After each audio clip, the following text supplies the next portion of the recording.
ছোট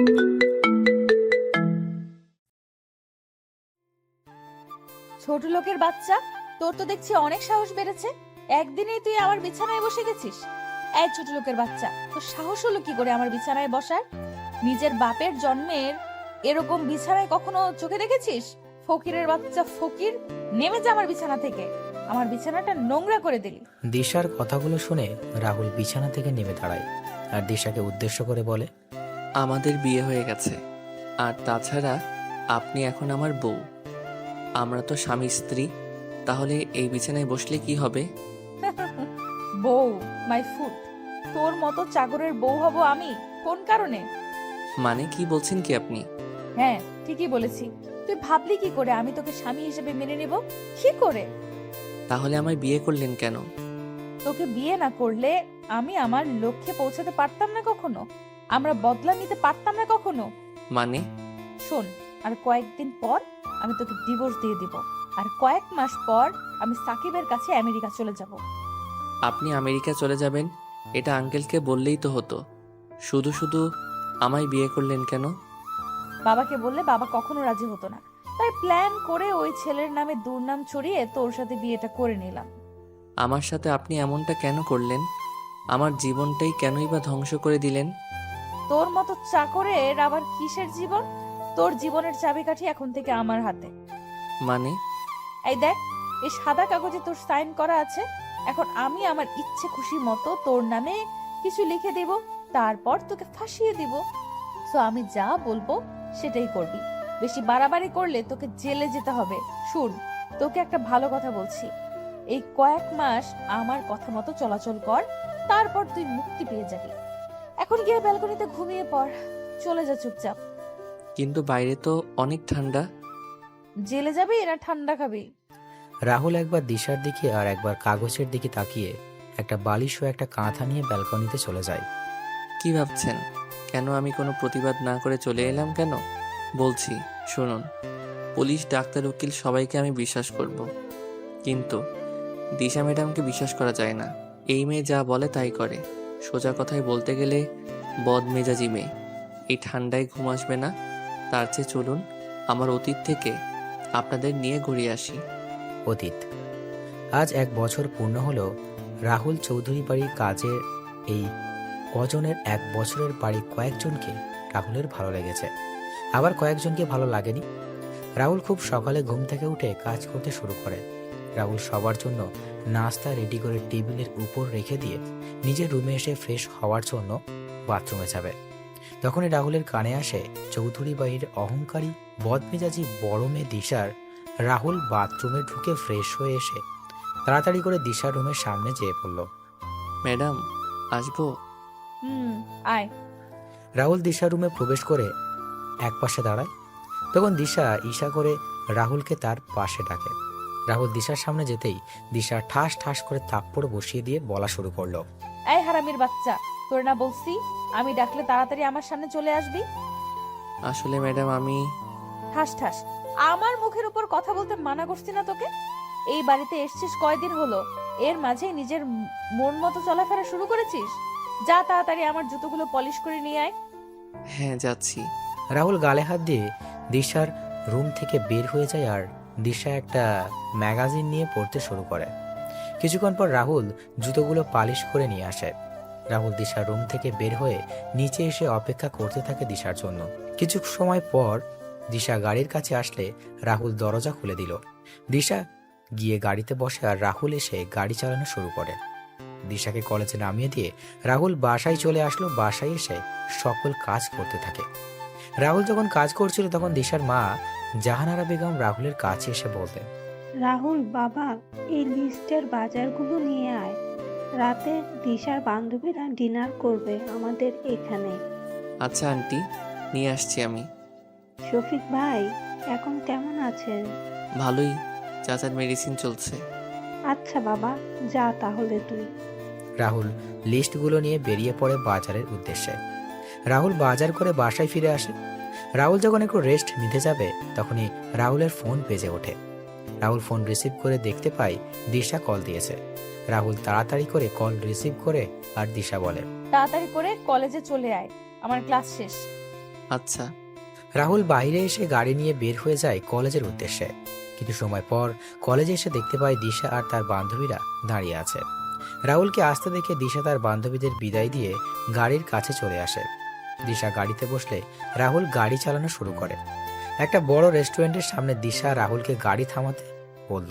রাহুল গাড়ি থামিয়ে গাড়ি থেকে নেমে পিছনের দরজা খুলে দিল। দিশা গাড়ি থেকে নেমে সামনে দাঁড়িয়ে থাকা একটা ছেলেকে জড়িয়ে ধরল। রাহুল একবার সেদিকে তাকায়, আবার গাড়িতে চলে আসে আর দিশা ছেলেটার সাথে রেস্টুরেন্টের ভিতরে চলে যায়। রাহুল গাড়িতে বসে তার মোবাইলে গেমস খেলছিল। এইদিকে দিশা সাকিব বলছে, তা কেমন আছো জানেমান? ভালোই, তুমি? ভালো আছি। আচ্ছা দিশা, চলো আমরা বিয়ে করে ফেলি। আর ভালো লাগছে না সিঙ্গেল থাকতে। করব, তবে পড়াশোনা শেষ করে নেই তারপর। আর তোমারও তো পড়াশোনা বাকি রয়েছে। পড়াশোনা করে লাভ নেই, তার চেয়ে বিয়ে করে আমরা দুজনে আমেরিকা চলে যাব আর ওখানে সেটেল হয়ে যাব। কি বলো? এত টাকা আসবে কোথা থেকে? হ্যাঁ, তুমি দিবে। এখন আমার ব্যবসা যখন কিছুটা বৃদ্ধি পাবে তখন আমি আবার তোমার টাকা দিয়ে দিব। সত্যি বলতে কি জানো, আমার খুব খারাপ লাগছে তোমার থেকে টাকা নিতে, কিন্তু কি করব বলো, আমি নিরুপায় হয়ে গেছি। আচ্ছা, আমি বাবার সাথে কথা বলবো আমাদের বিয়ের ব্যাপারে। তুমি চিন্তা করো না। আর হ্যাঁ, তোমার টাকার ব্যবস্থা হয়ে যাবে, তুমি চিন্তা করো না। আচ্ছা, এখন আসি আমি, কালকে দেখা হচ্ছে। এখন এলে আবার এখনই চলে যাবে? মা কল দিয়েছিল আর বলল তাড়াতাড়ি বাসায় যাওয়ার জন্য। আসি আমি। দিশা কথাটা বলে চলে আসে সেখান থেকে গাড়িতে। দিশাকে আসতে দেখে রাহুল গাড়ি থেকে নেমে গাড়ির দরজা খুলে দিল। দিশা গিয়ে গাড়িতে গিয়ে বসলো আর রাহুল নিজের সিটে বসে চালানো শুরু করে। তখন রাহুল দিশাকে উদ্দেশ্য করে বলে, ম্যাডাম, একটা কথা বলবো? হুম, বল, কি বলবি? ম্যাডাম, সাকিব ভাইকে আমার সুবিধার মনে হচ্ছে না। মানে? ম্যাডাম, সাকিব ভাইয়ের মাঝে একটা গরমিল আছে। সাকিব ভাই সুবিধাজনক মানুষ না। ভাগ্য ভালো তুই গাড়ি চালাচ্ছিস, তা না হলে তোর অবস্থা আমি খারাপ করে দিতাম। ছোট লোকের বাচ্চা, তোর তো সাহস কম না, সাকিবের ব্যাপারে কথা বলিস। সাকিব কি তোর মতো ছোট লোক ফকির? জানিস সাকিবের কয়টা বাড়ি কয়টা গাড়ি আছে? আসলে ম্যাডাম, চুপ ছোট লোকের বাচ্চা, চুপ। আমার কোনো ব্যাপারে তুই কোনো কথা বলবি না, আর আমার কোনো কাজেও বেশি কথা বলবি না। আমি আর সাকিব খুব তাড়াতাড়ি বিয়ে করছি। ফারদার আমার আর সাকিবের বিষয়ে তুই কোনো কথা বলবি না। কিছুক্ষণ পর রাহুলরা বাসায় চলে আসে। রাহুল রুমে এসে ফ্রেশ হয়ে গিয়ে নিচে খাবার খেয়ে নিজের রুমে গিয়ে ঘুমিয়ে পড়ে। এবার চলুন আপনাদের গল্পের নায়ক রাহুল আর নায়িকা দিশার পরিচয় দিয়ে দিই। আমাদের গল্পের নায়ক রাহুল রাজ। রাহুলের বাবা মা গ্রামে থাকেন। আমাদের গল্পের নায়িকা দিশা চৌধুরী এমপি আরিফ চৌধুরী ও ডাক্তার জাহানারা বেগমের একমাত্র অহংকারী আর বদমেজাজি মেয়ে দিশা। দিশা এবার অনার্স 3য় বর্ষের শিক্ষার্থী। বাকিটুকু না হয় গল্পের সাথে থাকলেই জানতে পারবে। রাহুল ঘুমিয়েছিল, তখনই সে বুঝতে পারে তার পুরো শরীর ভিজে আছে আর শরীর থেকে বাজে গন্ধ আসছে। রাহুল উঠে সামনে তাকিয়ে দেখতে পায় দিশা দাঁড়িয়ে আছে রাগী চোখে। রাহুল পাশে তাকিয়ে দেখতে পায় তার বিছানায় ময়লা পানি দিয়ে ভিজে আছে। তখন রাহুল দিশাকে বলে, এভাবে ঘুম থেকে তোলার কোনো মানে হয় কি? এটা কি করলেন আপনি? আমি বাইরে যাব, 5 মিনিটের ভেতর নিচে আয়। বিছানা ভিজানোর দরকার ছিল কি? আর ময়লা পানি বা কেন দিলেন? তোর মতো ছোট লোকের কোনো প্রশ্নের উত্তর দিতে আমি বাধ্য নই। বেশি কথা না বলে নিচে আয়। রাহুল আর কোনো কথা বলল না। রাহুল জানে এই মেয়ের সাথে কথা বলা লাভ হবে না। বিছানা কিছুটা পরিষ্কার করে এই ঠান্ডা মাঝে রাহুল গোসল শেষ করে রেডি হয়ে সেই রুম থেকে বের হবে। তখন রাহুলের ফোন বেজে ওঠে। রাহুল ফোন নিয়ে রিসিভ করে ওপাশ থেকে শুনতে পায়, কেমন আছিস বাবা তুই? ভালো বাবা। তুমি আর ভাবি আর আয়ান কেমন আছো? ভালোই আছি রে। তোকে খুব দেখতে ইচ্ছে করছে, আসবে কি? বাবা, হাতে অনেক কাজ আমার। কাজগুলো শেষ হলেই আমি চলে আসব তোমাদের কাছে। রাহুল যখন বাবার সাথে কথা বলছিল তখন নিচ থেকে দিশার গলার স্বর শুনতে পায়। রাহুল তখন বলে, আচ্ছা বাবা, পরে কথা বলি। রাহুল, কালকের দিনের কথা মনে আছে তো? আমার সব কিছুই মনে আছে বাবা। এরপরও তুই আসবি না? আচ্ছা বাবা, রাখছি আমি এখন। রাহুল তার বাবার সাথে কথা বলে ফোন রেখে দিয়ে নিচে চলে আসে। কিছু সময় পর দিশাকে নিয়ে রাহুল বেরিয়ে পড়ে। গাড়ি এসে থামে একটা শপিং মলের সামনে। দিশা গাড়ি থেকে নেমে যায় আর রাহুল গাড়ি পার্কিং করে গাড়িতে বসেছিল। হুট করে রাহুল সামনে তাকিয়ে দেখতে পায় কয়েকজন লোক জটলা বেঁধে দাঁড়িয়ে আছে। রাহুল গাড়ি থেকে নেমে সেখানে গিয়ে দেখতে পায় একজন বৃদ্ধ লোক রক্তাক্ত অবস্থায় মাটিতে পড়ে আছে। তখন লোকটিকে ধরে সবার উদ্দেশ্যে বলে, এই চাচার এমন অবস্থা হলো কি করে? একজন লোক মাটিতে পড়ে আছে আর আপনারা দাঁড়িয়ে দাঁড়িয়ে সেটা দেখছেন। কেউ কোনো কথা বলছে না। তখন রাহুল সিকিউরিটি গার্ডের সাহায্যে বৃদ্ধ লোকটিকে গাড়ির কাছে এনে তাড়াতাড়ি করে বৃদ্ধ লোকটা তার গাড়িতে তুলে দিয়ে গাড়ি ছোটালো হাসপাতালের দিকে। কিছু সময় পর হাসপাতালে পৌঁছে ডাক্তার বৃদ্ধ লোক দেখে তাড়াতাড়ি করে অপারেশন থিয়েটারে নিয়ে যায়। 40 মিনিট পর ডাক্তার অপারেশন থিয়েটার থেকে বের হয়ে রাহুলের সামনে এসে বলে, দেখুন, এই বৃদ্ধ চাচাকে অনেক বাজেভাবে আঘাত করা হয়েছে। একজন অমানুষ ছাড়া এমন কাজ করতে পারে না। চিন্তা নেই, উনি এখন বিপদমুক্ত। ডাক্তার, ওনার জ্ঞান কি ফিরেছে?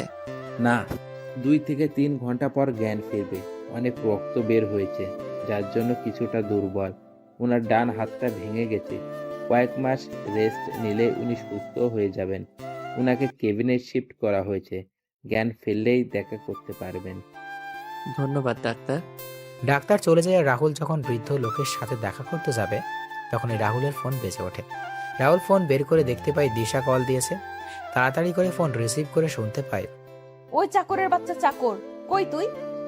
আমার গাড়ি নিয়ে কোথায় গিয়েছিস তুই? ম্যাডাম, আমি আসছি, আপনি 10 মিনিট অপেক্ষা করুন। 10 মিনিটের ভেতরে না এলে তোর খবর আছে কিন্তু। রাহুল ফোন রেখে গাড়ির কাছে এসে গাড়ি স্টার্ট দিয়ে শপিং মলের সামনে চলে যায়। রাহুল দেখতে পায় দিশা দাঁড়িয়ে আছে। দিশাকে দেখে মনে হচ্ছে অনেক রেগে আছে। দিশার সামনে গাড়ি থামিয়ে গাড়ি থেকে নেমে গাড়ির দরজা খুলে দিল। দিশা গাড়ির ভিতরে তাকিয়ে রাহুলের গায়ে ঠাস ঠাস করে থাপ্পড় বসিয়ে দিল। রাহুল বুঝতে পারছে না হঠাৎ করে দিশা কেন তাকে সবার সামনে এইভাবে থাপ্পড় মারছে।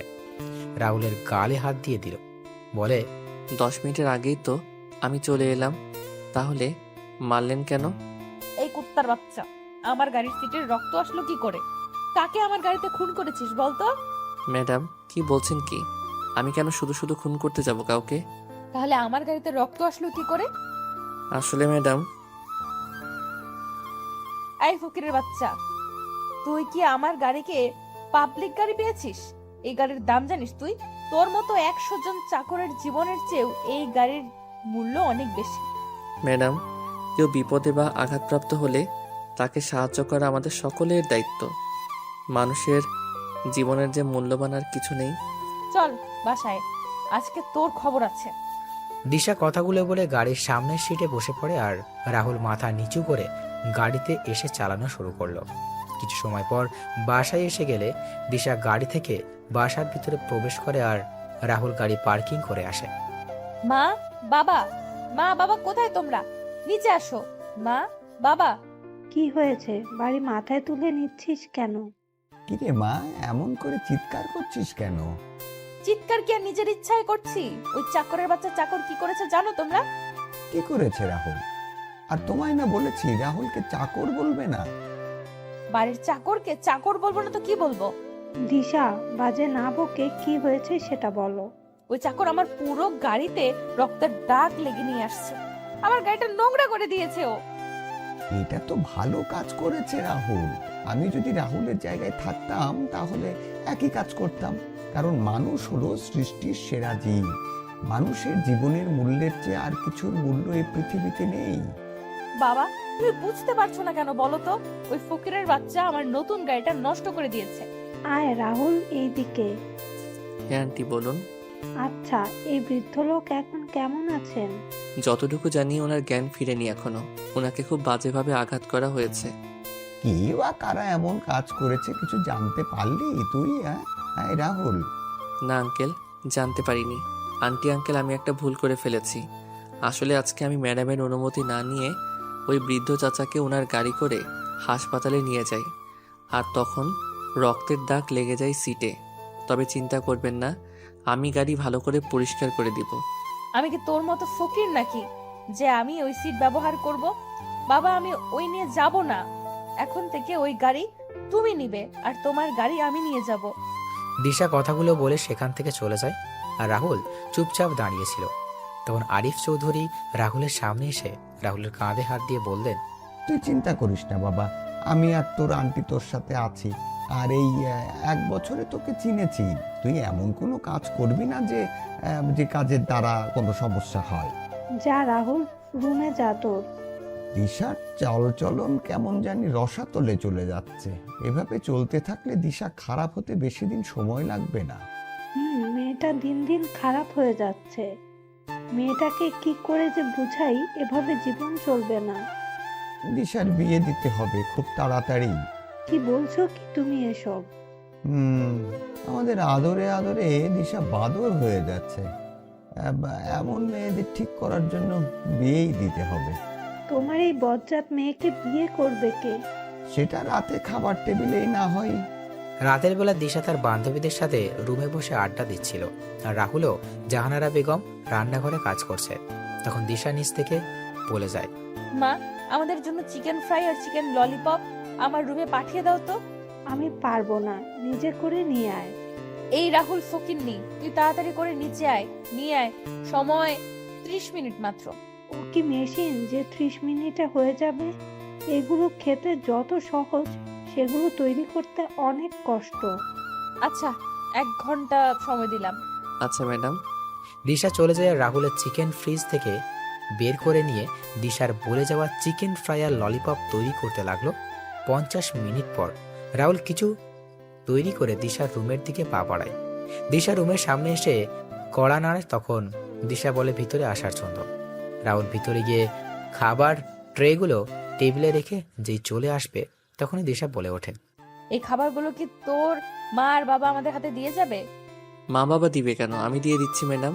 রাহুল সবার হাতে খাবারের প্লেট দিয়ে রুম থেকে বের হয়ে যায়। নিচে এসে জাহানারা বেগমের সাথে রাহুল কাজে মন দিল।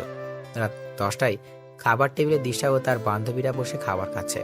তখন দিশার বান্ধবী মিথিলা বলে, আন্টি, আজকে চিকেন ফ্রাই আর ললিপপগুলো অনেক ভালো হয়েছে। সত্যি আপনার হাতে জাদু আছে বলতে হবে। হ্যাঁ, আসলে মিথিলা, ওইগুলো আমি তৈরি করিনি। তাহলে কে তৈরি করেছে? ওইগুলো রাহুল তৈরি করেছে। রাহুলের হাতে জাদু আছে বলতে হবে। কি একজন ছেলে হয়ে এমন সুস্বাদু রান্না করতে পারে? এটা বলতে পারো গড গিফটেড রাহুলের। আমার বাসার কাজ আমার থেকে রাহুল বেশি করে। খাওয়া দাওয়া শেষ করে মিথিলা সবার থেকে বিদায় নিয়ে বাইরে চলে আসে। মিথিলা দিশাকে উদ্দেশ্য করে বলে, দিশা, সত্যি তোরা অনেক লাকি রে, এমন একজন মানুষ পেয়েছিস। লাকি না ছাই। সত্যি বলছি রে, ছেলেটা যেমন দেখতে তেমনই কাজেরও। ছেলেটাকে দেখে তো ক্রাশ খেয়ে গেলাম, সত্যি। আরে ও আমার বাসার চাকর, এটা তোর মাথায় ঢুকেনি? চাকর হলে কি হলো? এইরকম ছেলে পেলে তো আমি ছেলেটাকে বিয়ে করে বসে থাকতাম, আর বাসার সকল কাজ ওকে দিয়ে করাতাম, তবে চিন্তা নেই। কি বলছিস কি? তোর কি সব গেছে মিথিলা? সময় হলেই বুঝতে পারবি। আসি রে। মিথিলা চলে যায়। দিশা বাসায় এসে দেখতে পায় রাহুল আর তার বাবার কথা বলছে। তখন দিশা তার বাবার সামনে এসে বলে, বাবা, কি নিয়ে কথা বলছো তুমি ওই ফকিরের সাথে? দিশা, নিজের ব্যবহার ঠিক করো তুমি। কি কথা বলছো বললে না তো বাবা? কালকে তোমায় দেখতে আসছে, তারই কথা বলছি আমি। কি দেখতে আসছে মানে? তোমার বিয়ের কথাবার্তা চলছে। অনেকদিন নিজের মতো করে ঘোরাঘুরি তো করলে, এবার স্বামী সংসারের দিকে মনোযোগী হও। না, এটা হবে না। কেন হবে না? আর কত বাউন্ডুলের মতো ঘোরাঘুরি করবে তুমি? মা, বাবা, আমি একজনকে পছন্দ করি আর তাকেই বিয়ে করতে চাই। তুমি যাকে পছন্দ করো তার নাম হলো সাকিব খান। সে একজন মেয়েবাজ এবং জুয়ারি। সে তোমার থেকে মিথ্যে বলে অনেক টাকা নিয়েছে এবং সামনে আরো নেবে। বাবা, তুমি ওর নাম জানলে কি করে? তুমি একজন এমপির মেয়ে, এটা ভুলে যেও না কখনো দিশা। বাবা, আমি সাকিবকে ছাড়া কাউকে বিয়ে করব না। আমি যতদিন বেঁচে আছি ওই ছেলের সাথে তোমার বিয়ে হবে না। বাবা। দিশা, বাবা কি বলেছে শুনতে পাওনি? তুমি তো ভারী বেয়াদব হয়েছো। মা আর বাবার সাথে কেমন করে কথা বলতে হয় সেটা ভুলে গিয়েছো দেখছি। মা।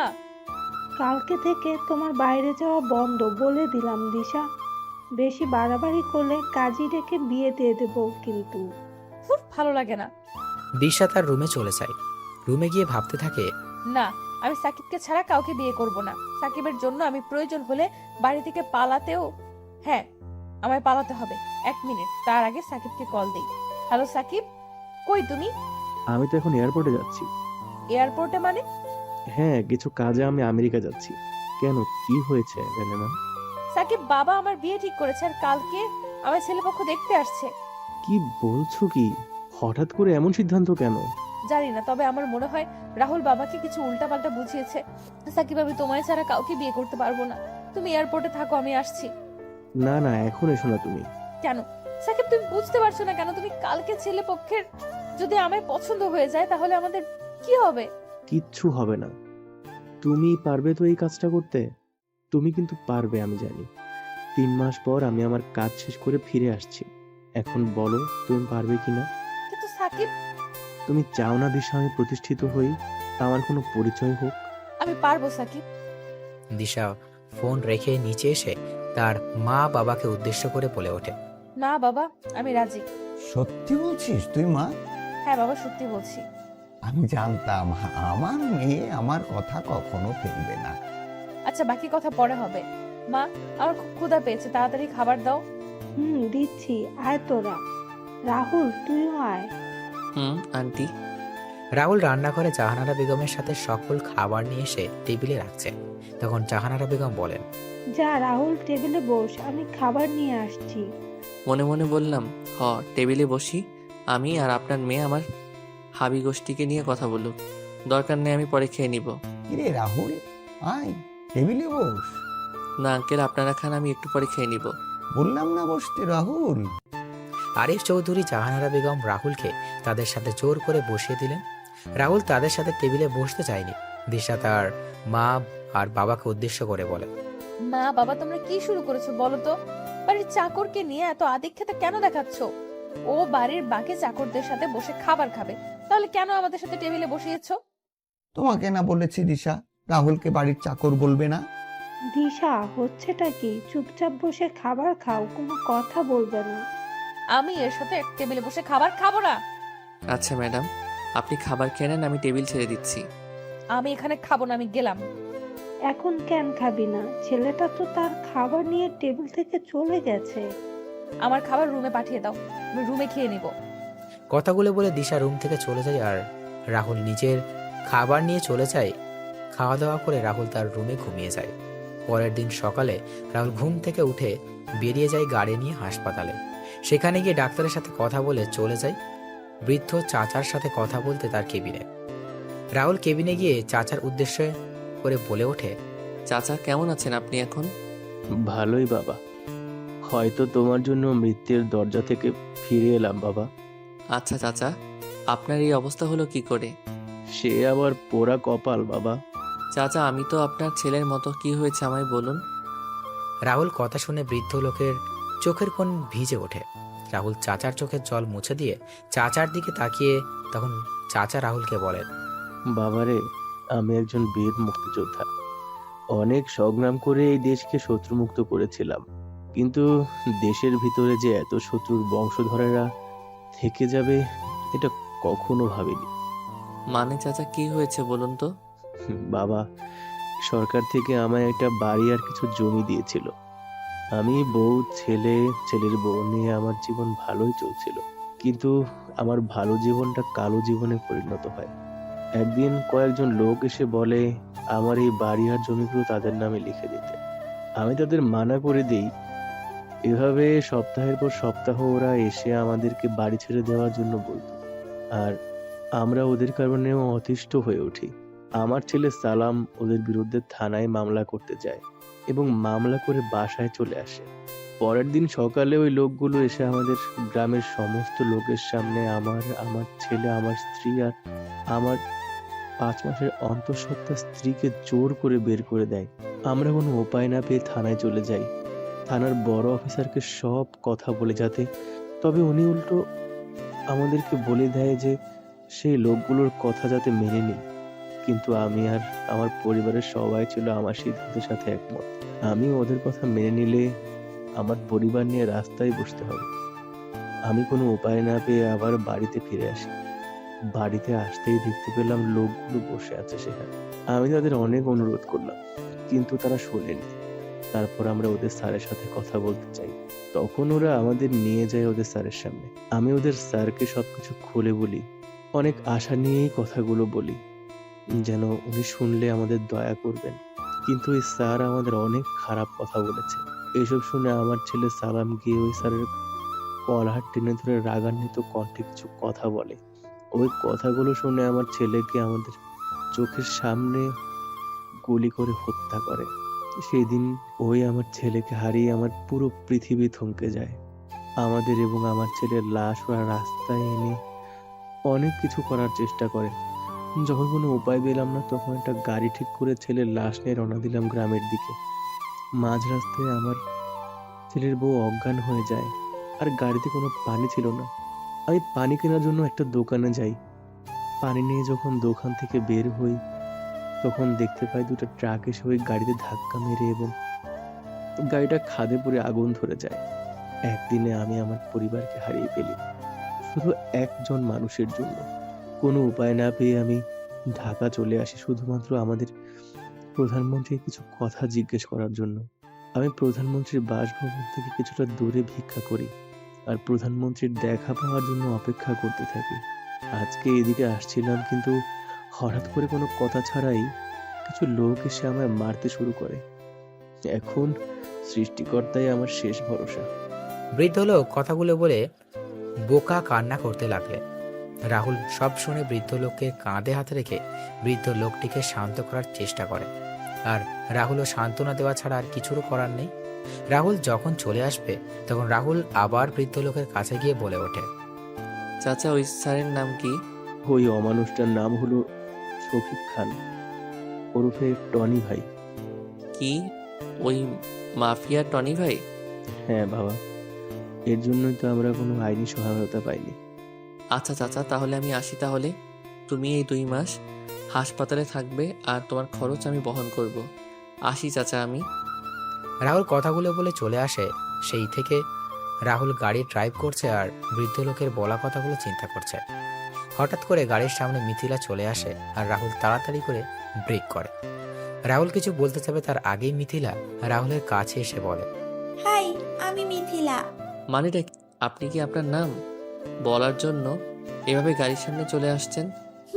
আমি আসি। আচ্ছা, আমি আসছি তাহলে। আরে কই যাও? আমায় নিয়ে যাও। কোথায় যাবেন আপনি? বাসায় যাব তোমার সাথে। আমি কি আপনারা চিনি যে আপনি আমার সাথে যাবেন? সে কি, কালকে তুমি আমায় দিশার রুমে দেখোনি? আমি দিশার বেস্ট ফ্রেন্ড মিথিলা। ও আচ্ছা, আসলে আমি তেমন মেয়েদের সাথে কথা বলি না। তা আপনি কোথায় যাবেন? তোমাদের বাসায়। আমাদের বাসায় কেন যাবেন? দিশা কল দিয়ে বলল যাওয়ার জন্য, তাই। আচ্ছা, তাহলে উঠুন গাড়িতে। মিথিলা গাড়িতে উঠে গেলে রাহুল গাড়ি চালানো শুরু করলো। গাড়ির ভিতর আর কেউ কোনো কথা বলেনি, সবকিছু রাহুল এসে বাসায় পৌঁছে যায়। রাহুল গাড়ি রেখে বাসায় চলে আসে।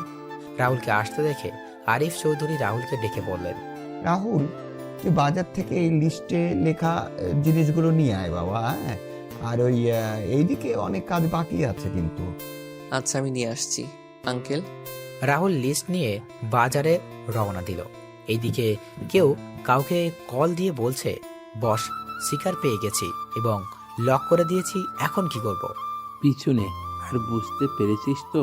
হ্যাঁ বলে ফোন কেটে দিল। এদিকে রাহুল বাজারে এসে লিস্টের সকল জিনিসগুলো নিয়ে নিল।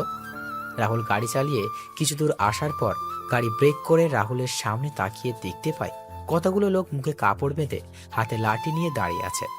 রাহুল গাড়ি গ্লাস নামিয়ে বলে, কি ব্যাপার ভাইরা, এইভাবে রাস্তা আটকানো মানে কি? রাস্তা থেকে সরে যান, বাসায় যেতে হবে। লোকগুলো রাহুলের কথা শুনতে হেসে শুরু করলো। তখন রাহুল আবার বলে, কি হলো ভাইরা, রাস্তা থেকে সরে যান, আমি যাব। সময় মতো জিনিসগুলো নিয়ে না গেলে আমায় অনেক কথা শুনতে হবে। লোকগুলো এবার গিয়ে এসে রাহুলকে গাড়ি থেকে টেনে বের করে নিয়ে রাস্তার পাশে থাকা একটা গাড়িতে করে নিয়ে আর রাহুলকে কোনো কথা ছাড়াই মারতে শুরু করলো। রাহুল চেষ্টা করে পারছে না নিজেকে ওদের থেকে বাঁচানোর জন্য। একজনের পর একজন রাহুলকে আঘাত করেই যাচ্ছে, আর হুট করে কেউ রাহুলের মাথায় বাড়ি কিছু দিয়ে আঘাত করে আর রাহুল মাথায় হাত দিয়ে মা গো বলে চিৎকার দিয়ে বসে পড়ে। আমি মাথায় হাত দিয়ে দেখতে পেলাম মাথা দিয়ে রক্ত পড়ছে। আমি মাটিতে হাঁটু গেড়ে মাথায় হাত দিয়ে বসে আছি। লোকগুলো আমার সামনে আসে। দুইটা ছেলে আমার বাম পাশ ও ডান পাশ থেকে জ্বলন্ত দুইটা রড আমার দুই হাতে ঢুকিয়ে দেয়। আমি ব্যথায় চিৎকার দিয়ে উঠি, ও মা, মা গো! একে তো ব্যথায় ব্যথা করছে, সাথে আমার দুই হাতে জ্বলন্ত ও বড় রড ঢুকিয়ে দিয়েছে। আমার যন্ত্রণা যেন বেড়ে যাচ্ছে। আমার চোখ বন্ধ হয়ে আসছে। চোখ বন্ধ হওয়ার আগে আমি দেখতে পেলাম দিশা ম্যাডাম আমার দিকে হাসতে হাসতে এগিয়ে আসছে। এক সময় আমার চোখ দুটো বন্ধ হয়ে যায় আর আমি মাটিতে লুটিয়ে পড়ি। দিশা এসে রাহুলের জ্ঞানহীন শরীরের উপর পা দিয়ে বলে ওঠে, বলেছিলাম ফকিরের বাচ্চা, তোকে আমার ব্যাপারে কথা বলতে আসবি না, কিন্তু তুই শুনলি না আমার কথা। এবার বুঝ আমার কথা না শোনার পরিণাম কি হয়। দিশা কথাগুলো বলে রাহুলের জ্ঞানহীন দেখে লাথি দিয়ে তার লোকেদের নিয়ে চলে যায়। এদিকে আরিফ চৌধুরী রাহুলকে কল দিয়ে যাচ্ছেন, কিন্তু কেউ রিসিভ করছেন না। এইদিকে ছেলেপক্ষ চলে আসে দিশাকে দেখতে। আরিফ চৌধুরীও ব্যস্ত হয়ে পড়েন তাদের সাথে। আমি চোখ খুলে দেখতে পেলাম একটা বেডে শুয়ে আছি। চারপাশে তাকিয়ে ভালো করে তাকিয়ে দেখলাম আমার পাশের বেডে সেই বৃদ্ধ চাচা আমার দিকে তাকিয়ে আছেন। কি রে বাবা, এখন কেমন লাগছে তোর? ভালো লাগছে। মাথায় প্রচন্ড ব্যথা করছে, হাত নাড়াতে গিয়েও হাত নাড়াতে পারলাম না। হাতেও ব্যথা করছে প্রচুর। আশ্চর্যের বিষয় হলো আমি আমার শরীরে প্রচন্ড ব্যথা অনুভব করছি, যা কাউকে বলে বোঝাতে পারবো না। তোর এই অবস্থা কি করলো বাবা? আর একটু হলে তো তোর দুই হাত একেবারের জন্যই হারিয়ে ফেলতি, নিজের প্রাণটাও তো হারিয়ে ফেলতে পারতি। আচ্ছা চাচা, আমি এখানে আসলাম কি করে? জানি না, তবে সেটা ডাক্তার বলতে পারবে। রাহুল আর বৃদ্ধ চাচা যখন কথা বলছিল তখনই ডাক্তার কেবিনে প্রবেশ করে। ডাক্তার রাহুলের কাছে এসে রাহুলকে পরীক্ষা করে বলেন, তোমাকে প্রথমে দেখে তো খুব ভয় পেয়ে গিয়েছিলাম, তা এখন কেমন লাগছে তোমার? ভালোই ডাক্তার, তবে আমার শরীরের প্রচন্ড ব্যথা করছে। আচ্ছা, ও হ্যাঁ, এই নাও তোমার ফোন। আঙ্কেল নামে একটা নাম্বার থেকে কয়েকবার কল এসেছিল, তারপর আমি কল রিসিভ করে তোমার অবস্থা ওনাদের জানিয়ে দেই। হয়তো কিছু সময় পর ওনারা চলে আসবেন। ডাক্তার, আমি এখানে আসলাম কিভাবে? আমি যখন আমার বাসায় যাচ্ছিলাম তখন তোমার অচেতন ও রক্তাক্ত অবস্থায় রাস্তার পাশে পড়ে থাকতে দেখি, তারপর তোমার এখানে নিয়ে আসি। আচ্ছা, এই অবস্থা হলো কি করে তোমার? আসলে রাস্তায় আমি কয়েকজন ছিনতাইকারী হাতে পড়ি আর তাদের সাথে হাতাহাতির এক পর্যায়ে এমন হয়।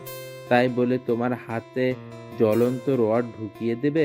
এটা আমার বিশ্বাস হচ্ছে না। সাথে তোমার তো খুব বিষাক্ত বিষ দেওয়া হয়েছিল, যা মানবদেহে খুব তাড়াতাড়ি ছড়িয়ে পড়ে। তবে তোমার ভাগ্য ভালো যে তুমি এই যাত্রায় বেঁচে গিয়েছো। আচ্ছা, আমার ঠিক করে বলো তো কি হয়েছে তোমার সাথে? ডাক্তার, সত্যি তো বললাম, আপনাকে মিথ্যা বলে লাভ কি আমার? আপনি বলুন, কেউ কি ইচ্ছে করে নিজের এতটা ক্ষতি করবে? আর বিষের ব্যাপারটা তো আমার অজানা।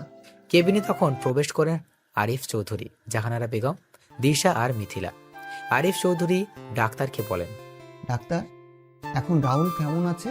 স্যার, চিন্তার কোনো কারণ নেই। রাহুল এখন বিপদমুক্ত। তবে আর কিছুক্ষণ পর রাহুলের সাথে দেখা হলে রাহুলের হাত দুটো কেটে ফেলতে হতো। হয়তো রাহুল আমাদের মাঝ থেকে, বুঝতেই পারছেন তো। কি বলছেন কি ডাক্তার আপনি? হ্যাঁ ম্যাডাম, আমি ঠিক বলছি, কারণ ছেলেটার দুই হাতে কারা যেন জ্বলন্ত রড ঢুকিয়ে দিয়েছে। সাথে রাহুলকে কেউ অনেক বিষাক্ত বিষ দিয়ে মেরে ফেলতে চেয়েছিল। এই বিষ তো আমাদের বাংলাদেশ থেকে ব্যান্ড করা হয়েছে, তাহলে এটা আসলো কি করে? রাহুল কারা ছিল? তুই কি তাদের দেখেছিস? শুধু বল আমায়, তুই দেখ আমি কি ব্যবস্থা ওদের করি। আমি একবার দিশা ম্যাডামের দিকে তাকালাম, দেখলাম ম্যাডাম কিছুটা ভয় পেয়ে আছে। ম্যাডাম একবার আর চোখে আমার দিকে আর একবার আঙ্কেলের দিকে তাকাচ্ছে। কি রে রাহুল, তোর আঙ্কেল তোকে কি জিজ্ঞাসা করছে বলবি তো? আসলে আঙ্কেল আন্টি ওদের মুখে কাপড় বাঁধা ছিল, আমি ঠিক করে দেখতে পাইনি। আচ্ছা আচ্ছা, আমি দেখছি। ডাক্তার, আপনি রাহুলকে কোথায় পেয়েছিলেন? আমি রাহুলকে ওই বাইপাস রাস্তার পাশে অজ্ঞান অবস্থায় পেয়েছিলাম। আঙ্কেল বাদ দাও না, যা হওয়া সেটা হয়ে গেছে তো। তুই বুঝতে পারছিস না? আর একটু হলেই তো তোর কত বড় ক্ষতি হয়েছে তো। দিশা রাহুলের কথা শুনে বেশ অবাক হয়ে যায়। দিশা মনে মনে বলছে, আমরা তো রাহুলকে মেরে ওই বাড়িতে ফেলে রেখেছিলাম, তাহলে বিষ দিল কে রাহুলকে? আর কে করতে চাইছে এমনটা? তাহলে কি কেউ আমাকে ফাঁসানোর চেষ্টা করছে? কে করবে এমনটা? ফুরছাই। যাই হোক, রাহুল মরলেই তো আমার লাভ। ডাক্তার আর আরিফ চৌধুরী বাইরে চলে যান। মিথিলা একবার রাহুলের দিকে আর একবার দিশার দিকে তাকিয়ে রাহুলের পাশে গিয়ে কানে কানে বলে, তা ছিনতাইকারী কি শুধু ছেলে ছিল, না সাথে মেয়েও ছিল? মানে? বলেছি যে ছিনতাইকারী কি শুধু ছেলে ছিল, না সাথে মেয়েও ছিল? মেয়ে হতে যাবে কেন? ছেলেই তো ছিল। ও আচ্ছা, আমি আরো ভাবলাম। কি ভাবলেন? কিছু না। দিশা কিছুক্ষণ চলে যায় বাসায়। রাহুল জাহানারা বেগমকে উদ্দেশ্য করে বলে, আন্টি আজকে কি ছেলেপক্ষ এসেছিল ম্যাডামকে দেখতে? হ্যাঁ, এসেছিল। আর দিশাকে তাদের পছন্দ হয়েছে। 15 দিন পর দিশার বিয়ে ঠিক করা হয়েছে, কিন্তু এখন দেখছি বিয়ে পিছিয়ে দিতে হবে। কেন আন্টি, বিয়ে পিছিয়ে নেবেন কেন? তোর এই অবস্থা, তোর শরীর ঠিক হলেই দিশার বিয়ে হবে। তোর এই অবস্থায় বিয়ে হবে কি করে? তুই ছাড়া আমাদের সব দিক কে খেয়াল রাখবে বল? তোর আঙ্কেলের অবস্থা এখন বেশি ভালো না, সব দিক দেখাশোনা কে করবে? তুই রেস্ট নে, আমি আসছি, দেখি ডাক্তার কি বলে। জাহানারা বেগম কেবিন থেকে বের হয়ে যান। রাহুলও চোখ বন্ধ করে শুয়েছিল। তখনই মিথিলা রাহুলের পাশে বসে বলে, আচ্ছা, তুমি কেমন ছেলে মানুষ? হ্যাঁ, মানে? তুমি নিজেকে বাঁচাতে পারলে না? একা মানুষ কয়েকজনের সাথে লড়াই করবো বলুন তো? হুম, সেটা ঠিক। আচ্ছা, তোমার পরিবারে কে কে আছেন? বাবা, ভাবি আর ছোট একটা ভাতিজা এখানে আছেন। তারা গ্রামে থাকেন। তোমার মা আর ভাই? বেঁচে নেই। সরি। আচ্ছা, তোমার গার্লফ্রেন্ড আছে? হাসছো যে? আমার মতো একজন চাকরের আবার গার্লফ্রেন্ড আসবে কোথা থেকে? মানুষের জুতার বাড়ি লাঠির বাড়ি খেয়ে আমার দিন যাচ্ছে, আর দরকার নেই এমন কিছুর। তাই বলে কি, এখনের ডিজিটাল যুগে ছেলেদেরও গার্লফ্রেন্ড থাকে অনেক। আর তোমার? রাহুল আর মিথিলা কথা বলছিল। তখনই দিশা কেবিনে আসে আর বলে ওঠে, ওর মতো ফকিন্নির গার্লফ্রেন্ড আসবে কোথা থেকে? কোনো মেয়ে বা ওর দিকে তাকাবে? ফকিন্নি কোথাকার। মিথিলা চল তো। দিশা, ওর সাথে এমন করছিস কেন? দেখছিস ছেলেটার অবস্থা কেমন, তারপরও বলছিস তুই? এরকম চাকর মারা গেলে আমার কিছুই না। ও আচ্ছা ম্যাডাম, আমি আপনার কি এমন ক্ষতি করেছি যার জন্য আমার সাথে এমন করছেন? তুই বাবাকে আমার আর সাকিবের ব্যাপারে বলেছিস, আর বাবা আমার বিয়ে ঠিক করেছে। এর মাসুল তো তোকে ভোগ করতেই হবে। আমিও তো তোকে দিশা বলেছি সাকিব ছেলেটা ভালো না, তারপরও তুই বুঝতে চাইছিস না। মিথিলা, তুইও দেখছি ওই ছোট লোকের সাথে তাল মেলাচ্ছিস। দিশা, একটা সময় আসবে রুহুলের প্রয়োজন তোর হবে, কিন্তু তখন তুই রুহুলকে খুঁজেও পাবি না। এমন কখনো হবে না, আর এমন কোনো পরিস্থিতি হলে আমি ওর কাছে যাব না। সবাই যখন কথা বলছিল তখন সবাই বাইরে শুনতে পায়। হঠাৎ করে বাইরে গোলাগুলির আওয়াজ শোনা যায়। মিথিলা আর দিশা জানালা দিয়ে দেখতে পায় কিছু লোক মিলে একজনকে রাস্তায় গুলি করছে। মিথিলা আর দিশা তাড়াতাড়ি করে জানালা লাগিয়ে দিল। আর রাহুল বলে, কি হলো? জানালা লাগিয়ে দিলেন কেন? বাইরে কারা যেন কাকে গুলি করে মেরে ফেলেছে। ও আচ্ছা। আজ 20 দিন পর রাহুল সুস্থ হয়েছে। কালকে দিশার বিয়ে। রাহুল বাড়িতে এসেই ক্যাটারিং এর লোকদের সাথে কাজে লেগে পড়েছে। জাহানারা বেগম আর আরিফ চৌধুরী রাহুল মানা করেছিলেন আজকে কাজ না করার জন্য, কিন্তু রাহুল কারো কথা শোনেনি। সারাদিন কাজ করে রাহুল সন্ধ্যাবেলা তার রুমে এসে ফ্রেশ হয়ে নিচে গিয়ে খাবার খেয়ে তার রুমে এসে ঘুমিয়ে পড়ে। এদিকে দিশাকে সাজানোর জন্য পার্লার থেকে মেয়েরা আসে। রাতের বেলা সবাই মিলে দিশাকে হলুদ দিচ্ছে, আর মিথিলা রাহুলকে খুঁজে যাচ্ছে কিন্তু পাচ্ছে না। তখন মিথিলা গিয়ে জাহানারা বেগমকে জিজ্ঞেস করে, আন্টি, রুহুল কোথায়? আজকে দেখছি না যে। আজকে সারাদিন রাহুল ক্যাটারিং এর লোকের সাথে কাজ করেছে। সন্ধ্যাবেলা খাওয়া দাওয়া করে নিজের রুমে গিয়ে ঘুমিয়ে পড়েছে। কালকে তো রাহুলের অনেক কাজ, আমি বলেছিলাম থাকার জন্য, কিন্তু ছেলেটা বলল ওর ভালো লাগছে না। ও আচ্ছা।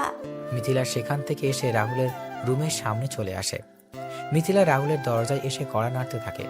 কড়া নাড়ার শব্দে রাহুলের ঘুম ভেঙে যায়। রাহুল উঠে গিয়ে দরজা খুলে দিয়ে রাহুল ঠিকমতো চোখ খুলে রাখতে পারছিল না। রাহুল অনেক কষ্টে সামনে তাকিয়ে মিথিলাকে দেখে বলে, কি চাই আপনার? আগে গিয়ে ফ্রেশ হয়ে আসো, তারপর বলছি। এখন ঘুমাবো আমি। রাতে কি চুরি করতে যাবে যে এখন ঘুমাবে? আপনি আসুন এখন। আমি দরজা ঠেলে রুহুলের বিছানায় গিয়ে বসলাম, তারপর বললাম, তাহলে আমি বিছানায় বসে পড়লাম, তুমি ঘুমাও এখন।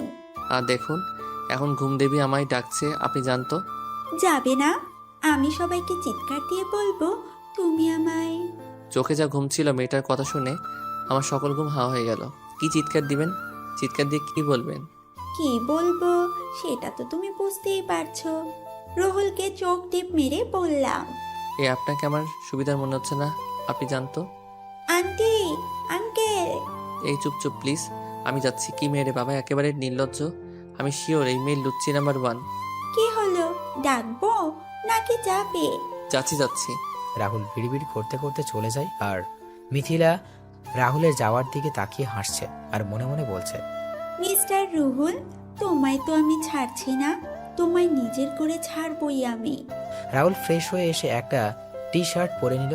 তখন মিথিলা রাহুলের সামনে এসে বলে, বাহ, তোমায় তো খুব সুন্দর লাগছে, ইচ্ছে করছে খেয়ে ফেলি। মানে আমি কি ফল না সবজি যে আমায় খেয়ে ফেলবেন? তুমি হলে আমার চকলেট বয়। গাল টেনে বললাম, বলুন এবার কি বলবেন। চলো আমার সাথে তুমি। কোথায় যাব আপনার সাথে? আন্টি আঙ্কেলের আমার প্রয়োজন হতে পারে, আমি যাব না। মিথিলা রাহুলের দিকে একবার রাগী চোখে তাকিয়ে রাহুলের ডান হাত জড়িয়ে ধরে রুম থেকে গায়ে হলুদের জায়গা নিয়ে আসে। এইদিকে দিশাকে সবাই হলুদ দিচ্ছে। তখন মিথিলা বলে ওঠে, এই সরো সরো তোমরা, আমি আর রুহুল দিশাকে হলুদ দিব। রুহুল চলো। রাহুল মিথিলার কথা শুনে থমকে যায় আর বাকি সবাই হাতে তালি দিচ্ছে। দিশা রাহুলের দিকে রাগী চোখে তাকিয়ে আছে। মনে হচ্ছে রাহুলকে দিশা কাঁচা কাঁচা খেয়ে ফেলবে। জাহানারা বেগম এসে মিথিলার কথার সাথে সহমত পোষণ করে বলে ওঠেন, হ্যাঁ হ্যাঁ, মিথিলা আর রাহুল গিয়ে দিশাকে হলুদ দিয়ে আয়। আমরা সবাই তো দিয়েই দিছি, যা তোরা। না আন্টি, মিথিলা ম্যাডাম গিয়ে ম্যাডামকে হলুদ দিয়ে আসুক, আমি বরং এখানেই আছি। আপনি যান মিথিলা ম্যাডাম। বলছি না আমার সাথে যাওয়ার জন্য, তাহলে এত কথা বলছো কেন? চলো চলো। হ্যাঁ রাহুল, তুই যা। রাহুল সবার কথা শুনে বাধ্য হয়ে দিশার পাশে গিয়ে বসে। মিথিলা দিশাকে হলুদ দিয়ে দিল আর রাহুলের দিকে হলুদের বাটি এগিয়ে দিল। রাহুল একবার দিশার দিকে আর একবার হলুদের বাটির দিকে তাকাচ্ছে। রাহুল বাটি থেকে একটু হলুদ নিয়ে কাঁপা কাঁপা হাতে দিশার গায়ে লাগিয়ে দিল আর সুযোগ বুঝে মিথিলা রাহুলের গায়ে হলুদ লাগিয়ে দিল। রাহুল তাড়াতাড়ি করে সেখান থেকে এসে তার রুমে চলে যায়। পরদিন দুপুরবেলা রাহুল সবকিছু দেখাশোনা করছিল আর দিশাকে সাজানো হচ্ছিল। হঠাৎ করেই রাহুল বাসার ভিতর থেকে অনেক চেঁচামেচির আওয়াজ শুনতে পায়। রাহুল তাড়াতাড়ি করে বাসার ভিতরে এসে দেখতে পায় সবাই মাথা নিচু করে বসে আছে আর আঙ্কেল কাউকে ফোনে হুমকি দিচ্ছে। রাহুল আন্টির দিকে তাকিয়ে দেখতে পায় আন্টিও কান্না করছে। রাহুল আন্টির কাছে গিয়ে বলে, আন্টি কি হয়েছে, তুমি কান্না করছো আর আঙ্কেল এইভাবে চিৎকার করছে? দিশার সাথে যে ছেলেটার বিয়ে ঠিক হয়েছে, সেই ছেলেটা নাকি আরেকটা বিয়েও আগে করেছিল। এখন কি হবে বুঝতে পারছি না। আমার মেয়েটার জীবনটা ধ্বংস হয়ে যাবে। আমার মেয়েটার গায়ে কলঙ্কের দাগ লেগে গেল বুঝি। রাহুল কি বলবে বুঝতে পারছে না। হঠাৎ করে আরিফ চৌধুরী কথা বলা অসহায় বুকে হাত দিয়ে বসে পড়লেন। রাহুল তখন আরিফ চৌধুরীকে গিয়ে ধরে আর বললেন, আঙ্কেল তুমি এত হাইপার হচ্ছ কেন? ম্যাডামের জন্য আমার ছেলে দেখা হবে, আবার ম্যাডামের বিয়ে হবে। তুমি বরং রেস্ট নাও এখন।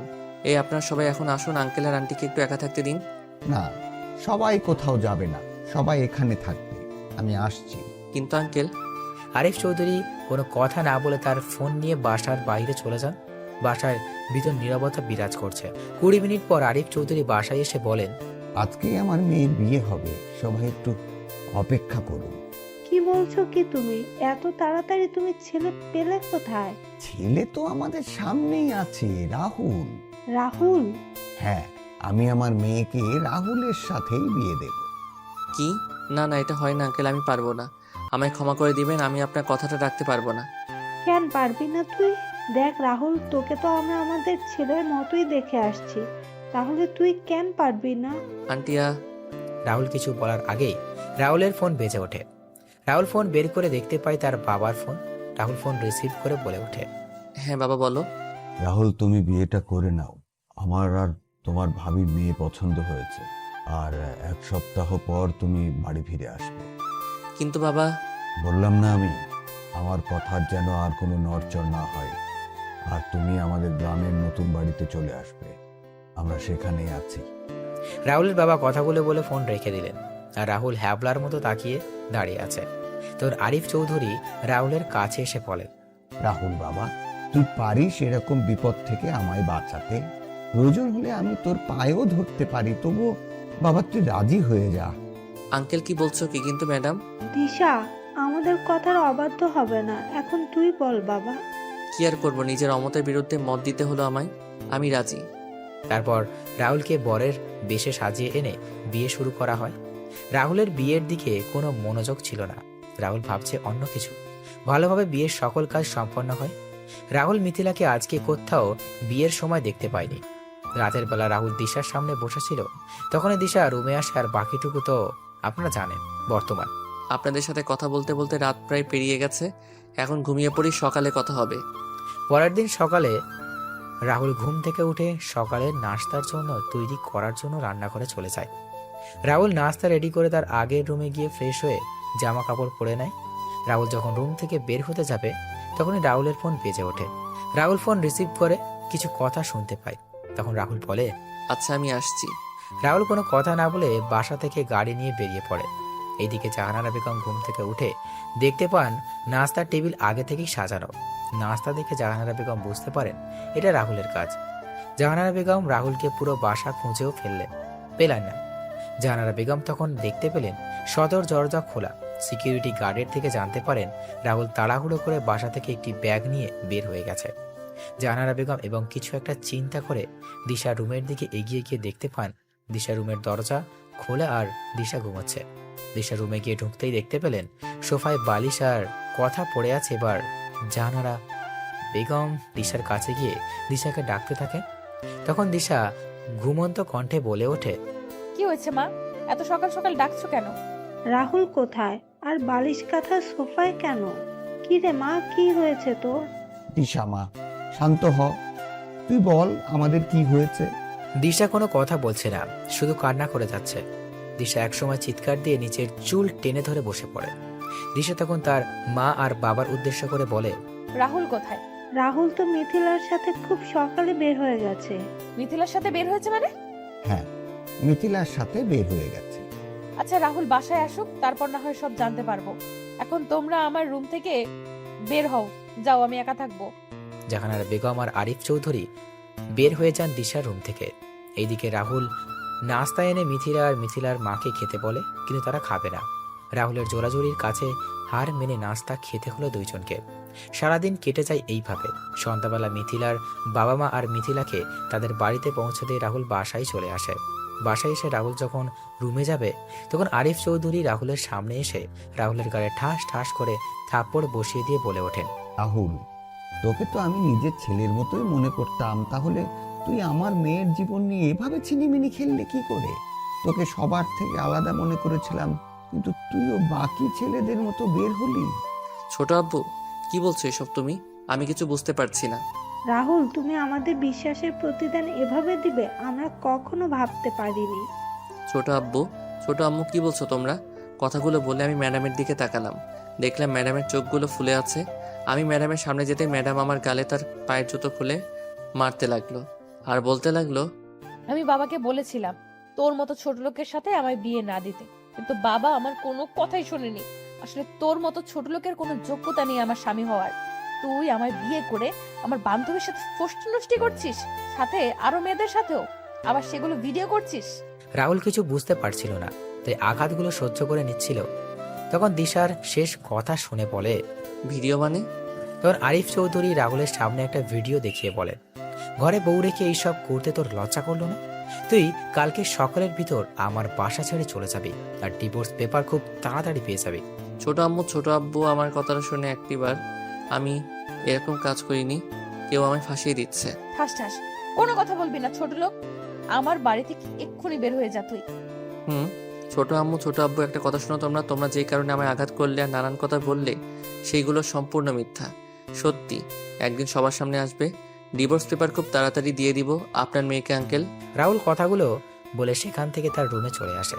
রুমে এসে তার সকল কিছু গুছিয়ে নিয়ে একটি ব্যাগে ঢুকিয়ে সবার জন্য একটা চিঠি লিখে বিছানায় শুয়ে পড়ে। রাত 3টায় রাহুল বাসা থেকে বের হয়ে বাস স্ট্যান্ডে এসে বাসে উঠে পড়ে। সকাল 11টায় বাস থেকে নেমে সিলেট কদমতলী বাস স্ট্যান্ডে বাস থেকে নেমে রাহুল একটা সিএনজি নিয়ে তার বাড়িতে চলে যায়। রাহুল গাড়ি থেকে নেমে তার বাসায় বেল বাজায়। কিছু সময় পর তার ভাবি এসে দরজা খুলে দিলেন। রাহুলকে দেখে তার ভাবি অনেক খুশি হলেন এবং সবাইকে ডাক দিলেন। রাহুলও হাসি মুখে বাসার প্রবেশ করে। রাহুল বাসায় ঢুকে তার ভাতিজা আয়ানকে দেখতে পায় খেলা করছে। রাহুল আয়ানকে কোলে তুলে নিয়ে আদর করতে লাগলো। তখন রাহুলের বাবা আর ভাবি আসে। কিরে তুই একা, বৌমা আসেনি? না, কেন আসেনি? আমাদের ডিভোর্স হয়ে যাবে তাই নিয়ে আসিনি।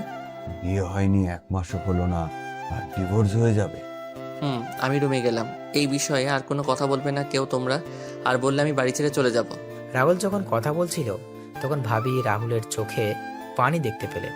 রাহুল আয়ানকে কোলে নিয়ে তার রুমে চলে যায়। এইদিকে সকালে জাহানারা বেগম রাহুলের রুমে গিয়ে রাহুলকে কোথাও দেখতে পেলেন না। তখন টেবিলের উপর একটি চিঠি দেখতে পান। চিঠিটা নিয়ে পড়তে লাগলেন।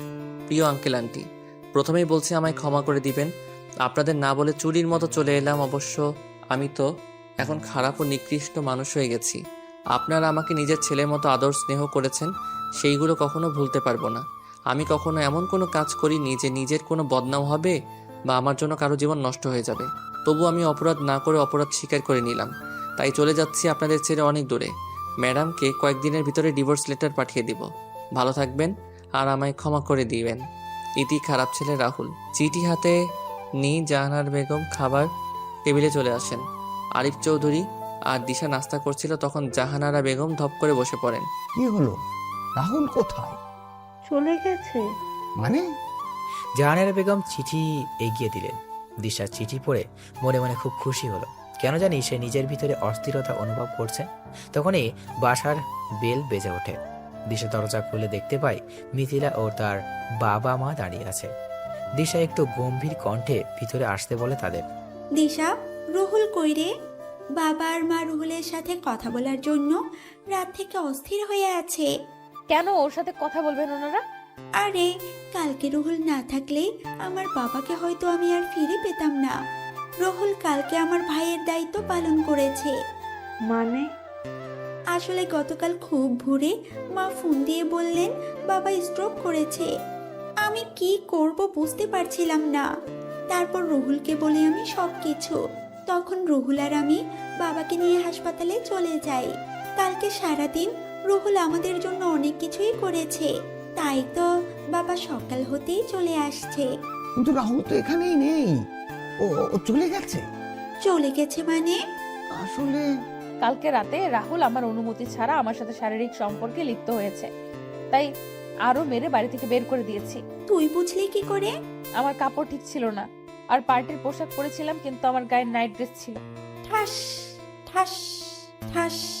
তুই কি মানুষ দিশা? কালকে সারা রাত আমি তোর সাথে ছিলাম।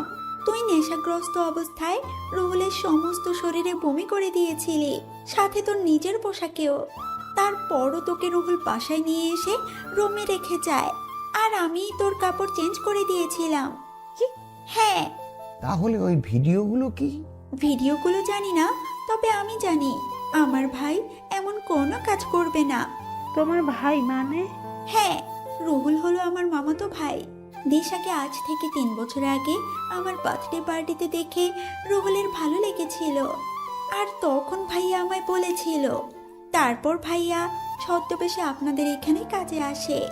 ভাইয়া তোকে চিঠি লিখতো প্রতিদিন, আর সেই চিঠিগুলো আমি তোকে নিয়ে দিতাম। ভাইয়া তোকে সরাসরি বলতে চায়নি সে তোকে ভালোবাসে, কারণ তুই যদি মানা করে দিতি। তাই ভাইয়া চেয়েছিল তোর মনে নিজের জন্য জায়গা করে নিয়ে তোর সামনে আসবে।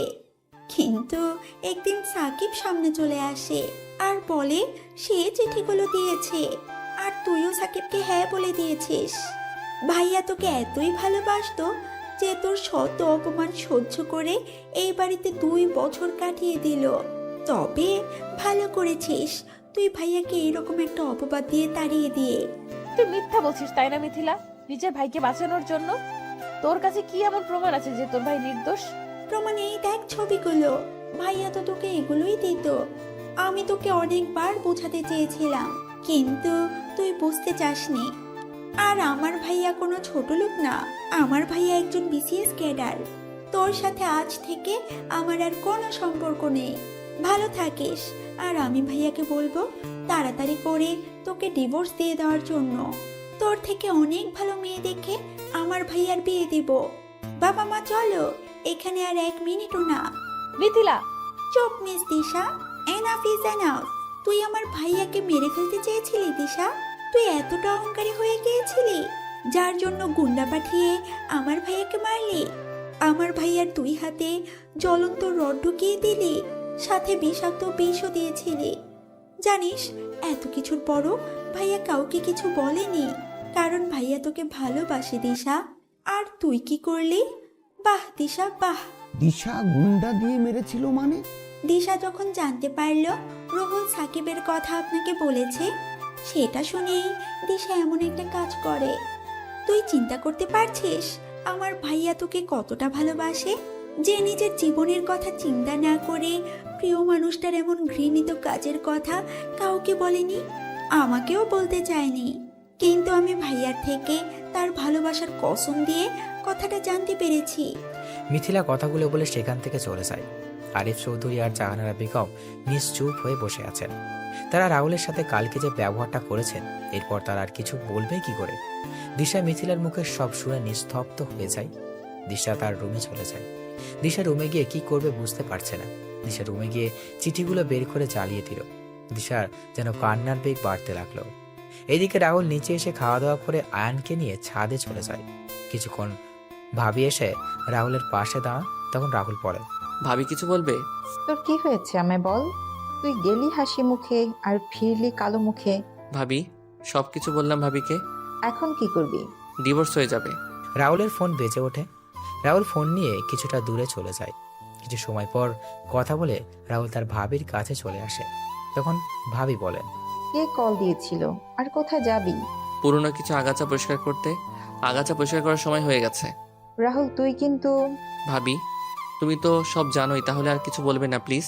কবে যাবি তুই? আজকে রাতেই যাব। আচ্ছা। রাতের বেলা রাহুল তার ভাবিকে বলে বেরিয়ে পড়ে তার কাছে। রাহুল পুরাতন জঙ্গলের ভিতরে বাড়িতে প্রবেশ করে তার গুপ্ত জায়গায় চলে যায়। সেখানে গিয়ে রাহুল সবার সাথে কথা বলে সবাইকে নিয়ে কিছু সময় পর রেডি হওয়ার জন্য বলে তার নিজের রুমে চলে যায়। রুমে গিয়ে ভাই আর মেয়ের ছবির দিকে তাকায় আর মা আর ভাইয়ের সাথে কাটানোর সময়গুলো মনে করে রাহুলের চোখ ভিজে ওঠে। রাহুল চোখের জল মুছে বলে ওঠে, মা, ভাইয়া, তোমাদের খুনিদের আমি খোঁজ পেয়ে গেছি এবং খুব তাড়াতাড়ি শেষ করে দিব। আজকে একজনের জীবনের শেষ দিন হতে চলেছে। আমায় তোমরা আশীর্বাদ করো শুধু। রাহুল তার টিমের সবাইকে নিয়ে বেরিয়ে পড়ে একটা ফ্যাক্টরির উদ্দেশ্যে। ফ্যাক্টরিতে পৌঁছে কোনো কথা ছাড়াই গুলি করতে লাগে। মুহূর্তের মধ্যেই ফ্যাক্টরি পরিণত হয় শ্মশানে। রাহুল ফ্যাক্টরি থেকে কিছু কাগজ নিয়ে বের হয়ে যায় এবং বোমার ফ্যাক্টরি উড়িয়ে দিল। রাহুল সবাইকে চলে যেতে পড়ে। রাহুল চলে যায় তার বাড়িতে। রাহুল বাড়িতে গিয়ে ফ্রেশ হয়ে এসে ঘুমিয়ে পড়ে। পরদিন সকালে নিউজে বলছে কয়েকদিন আগের সর্দারের পোস্টারে তাহলে সত্যি হলো। সর্দার তার আগমনের চিহ্ন দিয়ে দিয়েছে। কালকে রাতে একটা পরিত্যক্ত ফ্যাক্টরিতে তৈরি হওয়া বিষাক্ত কেমিক্যালের মেশিন ও সকল লোকেদের হত্যা করা হয়েছে। সর্দারের next target mafia king Tony ভাই। পরের দিন সকালে রাহুলের ঘুম থেকে উঠে নাস্তা করে বের হয় গ্রামের দিকে। রাহুল তার বাজারে চলে যায়। সেখানে গিয়ে দেখতে পায় তার সব বন্ধুরা বসে আড্ডা দিচ্ছে। রাহুলও তাদের সাথে আড্ডায় যোগ দিল। এদিকে দিশা সকালে ঘুম থেকে উঠে নাস্তা করে বের হয়ে যায় কলেজের উদ্দেশ্যে। কলেজে গিয়ে সবার সাথে আড্ডা দিয়ে বসে সবাই কথা বলছে, হাসাহাসি করছে। কিন্তু দিশা কেন জানি হাসতে ভুলে গিয়েছে। তার মনে হচ্ছে তার কাছ থেকে কিছু একটা হারিয়ে যাচ্ছে। সব মিলিয়ে দিশা সবকিছু বিরক্ত লাগছে। দিশা কোনো কথা না বলে বাসায় চলে আসে। বাসায় এসে নিজের রুমে গিয়ে বসে পড়ে। দিশা কি করবে বুঝতে পারছে না। এইভাবে কেটে যায় 10 দিন। এই 10 দিনে দিশা বুঝতে পেরেছে রাহুল তার সাথে মিশে গেছে। দিশা রাহুলকে ছাড়া থাকতে পারবে না। দিশা প্রতি মুহূর্তে রাহুলকে মিস করছে। দিশা বুঝতে পারছে না কি করবে। আমার এমন কেন হচ্ছে? আমি তো রাহুলকে সহ্য করতে পারি না, তাহলে কেন রাহুলের কথা আমার বারবার মনে হচ্ছে? আচ্ছা, তাহলে আমি কি রাহুলকে ভালোবেসে ফেললাম? হ্যাঁ, হয়তো আমি রাহুলকে ভালোবেসে ফেলেছি। দিশা ফ্রেশ হয়ে বাসা থেকে বের হতে যাবে, তখনই আরিফ চৌধুরী বললেন, কোথায় যাচ্ছ তুমি? বাবা, মিথিলার কাছে যাচ্ছি। কেন? বাবা, আমায় রাহুলের কাছে যেতে হবে। আমার এমন কাজের জন্য ক্ষমা চাইতে হবে। কেন ছেলেটাকে আবার মারবি? না মা, নিজের কাজের জন্য ক্ষমা চাইবো। কিন্তু রাহুল তো ডিভোর্সের কাগজ পাঠিয়ে দিয়েছে। এই যে কাগজ। দিশা কাগজটা ভালো করে একবার দেখে কাগজটা ছিঁড়ে ফেলে দেয় আর বলে, আমি এই ডিভোর্স মানি না, আমি গেলাম। দিশা মিথিলার উদ্দেশ্যে বেরিয়ে পড়ে। দিশা মিথিলার বাসার সামনে এসে বেল বাজায়। কিছুক্ষণ পর মিথিলা এসে দরজা খুলে দিল। দিশা মিথিলার হাত ধরে বলে ওঠে, দোস্ত তুই আমায় ক্ষমা করে দে, তুই আমায় রাহুলের কাছে নিয়ে চল প্লিজ। কেন, আর কিছু বাকি আছে যা তুই আমার ভাইয়ের সাথে করিসনি? না এখন প্রাণে মেরে ফেলবি? দোস্ত তুই এত নিষ্ঠুর হোস না, আমি তোর পায়ে পড়ি প্লিজ, তুই আমায় নিয়ে চল। আমি এই কয়দিনে বুঝতে পেরেছি রাহুল আমায় কতটা জুড়ে আছে। আমি পারবো না আমার ভাইকে আর কষ্ট পেতে দেখতে। এখন গিয়ে বন্ধুত্ব করবি, তারপর আবার আঘাত করবি। তার চেয়ে ভালো হবে তুই সরে দাঁড়া আমার ভাইয়ের জীবন থেকে।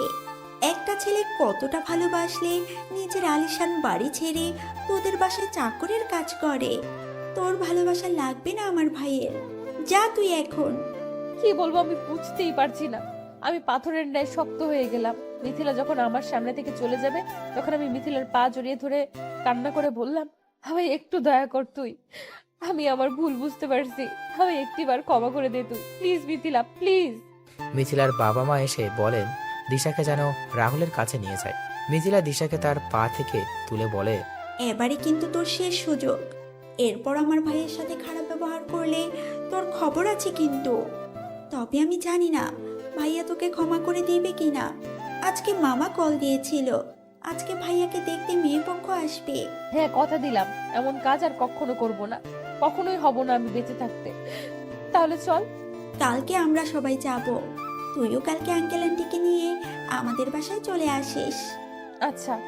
দিশা খুশি মনে বাসায় চলে আসে, কিন্তু মিথিলার শেষের কথা শুনে তার কেমন জানি ভয় হতে লাগলো। এদিকে রাহুল বাসায় এসে খাওয়া দাওয়া শেষ করে রুমে চলে আসে। রাহুল তার ল্যাপটপে বসে কাজ করছিল, তখন রাহুলের ফোন বেজে ওঠে। রাহুল ফোন হাতে নিয়ে দেখতে পায় আননোন নাম্বার। রাহুল ল্যাপটপের সাথে ফোন কানেক্ট করে দেখতে পায় টনি ভাই নামে সেভ করা। রাহুল ফোন রিসিভ করে বলে, জেনে গেছিস তাহলে তোর ভাই আমার হাতে? দেখ, তুই কিন্তু কাজটা ঠিক করছিস না। তুই এবং তোর ভাই মিলে আমার মা আর ভাইকে মেরেছিস, তখন মনে ছিল না? এবার দেখবি ভাই হারানোর ব্যথা কেমন হয়। দেখ তুই কি এবার দেখবি তো তুই কি হয় সামনে। তোর সাথে অনেক হিসাব পরিষ্কার করা বাকি আছে টনি। তোর পরিবারের সবাইকে শেষ করে দিব আমি। আচ্ছা কর, কালকে তোকে দেওয়ার জন্য একটা পার্সেল রেডি করে রেখেছি। পার্সেল ডেলিভারির টাইম রাত 12টা থেকে 30 মিনিট। রাহুল ফোনটা কেটে দিয়ে আবার কাজে ব্যস্ত হয়ে যায়। আর টনি ভাই কল দিল তার লোককে। হ্যাঁ ভাই বলেন। আমি ওর পরিবারের ইনফরমেশন চাই। আমি জানি আমার ভাইকে আমি বাঁচাতে পারবো না, তার চেয়ে ওর পরিবারের সবাইকে শেষ করে দিব আমি। বস, আমি কিছুক্ষণের মধ্যে আমি পাঠিয়ে দিচ্ছি আপনাকে। আচ্ছা, আর শোন, সাবধানে থাকবি। ভাই। ওই বস যখন ফোন রেখে বের হতে যাবে তখনই কয়েকজন এসে বসকে নিয়ে যায়। আর রাত 12টায় রুমের ভিতর থেকে বস চিৎকার করছে, কিন্তু কেউ শুনছে না।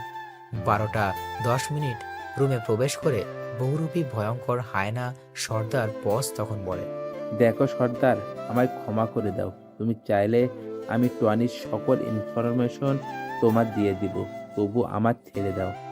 আমার মা ও তোদের আমার ভাইকে ছেড়ে দিতে বলেছিল, কিন্তু তোরা ছেড়ে দিয়েছিলি কি? আমার অনেক বড় ভুল হয়েছে, আমার ক্ষমা করে দাও। ভালো থাকিস, আর ক্ষমা আমার ভাই আর আমার মায়ের কাছে গিয়ে চেয়ে নিবি। রাহুল কথাটা বলেই একটা কোপে শরীর থেকে মাথা আলাদা করে দিল। বসের প্রাণ পাখি উড়াল দিল ক্ষমা চাওয়ার উদ্দেশ্যে। এটা টনির ঠিকানায় ডেলিভারি দিয়ে আয়, ডেলিভারিতে যেন কোনো সমস্যা না হয়। রাহুল কথাটা বলে সেখান থেকে বের হয়ে যায়। রাহুল গাড়ির কাছে এসে তার ফোন বের করে কল দিল টনির নাম্বার। টনি পার্সেল রেডি করে দিয়ে আসলাম, কিছুক্ষণের মধ্যে ডেলিভারি পেয়ে যাবি, অপেক্ষা কর। তুই কিন্তু বুঝতে পারছিস না তুই কার সাথে পাঙ্গা নিছিস। আমি হলাম এই পুরো মাফিয়া ওয়ার্ল্ডের king. The place from which the tigers starts moving becomes his own. So keep watching what happens next. Rahul কথা বলেই ফোন রেখে দিল। রাহুল বাসায় এসে ফোন হাতে নিয়ে তার পুরাতন সিম অ্যাক্টিভ করলো। তখন রাহুল দেখতে পায় দিশা, মিথিলা, আঙ্কেল আন্টির নাম্বার থেকে অনেক কল এসেছে। রাহুল অবাক হয়ে যায় দিশার নাম্বার থেকে কল আসা থেকে। হঠাৎ করে মেসেজের দিকে নজর পড়ে, তখন রাহুল দেখতে পায় দিশার নাম্বার থেকে 350+ মেসেজ এসেছে, যার সবকটি সরি সরি লেখা। রাহুল হালকা একটা হাসি দিয়ে পুরাতন সিম ডিঅ্যাক্টিভেট করে ঘুমিয়ে পড়ে। এইদিকে দিশার ঘুম আসছে না, কারণ কালকে কি হবে সেটা ভেবে। রাহুল যদি তাকে ফিরিয়ে দেয়, রাহুল যদি আবার বিয়ে করে নেয়, রাহুল যদি তার সাথে খারাপ ব্যবহার করে দেয়, এইসব চিন্তা করতে করতে দিশা ঘুমিয়ে পড়ে। পরের দিন দিশা খুব ভোরে ঘুম থেকে উঠে তার মা বাবাকে রেডি করিয়ে তাড়াতাড়ি করে মিথিলার বাসায় চলে যায়। তারপর সবাই মিলে রাহুলের গ্রামের বাড়ির উদ্দেশ্যে রওনা দিল। রাহুল ঘুম থেকে উঠে তার বাবার সাথে চলে যায় একটা কাজে। দুপুরবেলা বাবা ছেলে বাসায় ফিরে খাওয়া দাওয়া শেষ করে যে যার রুমে চলে যায়।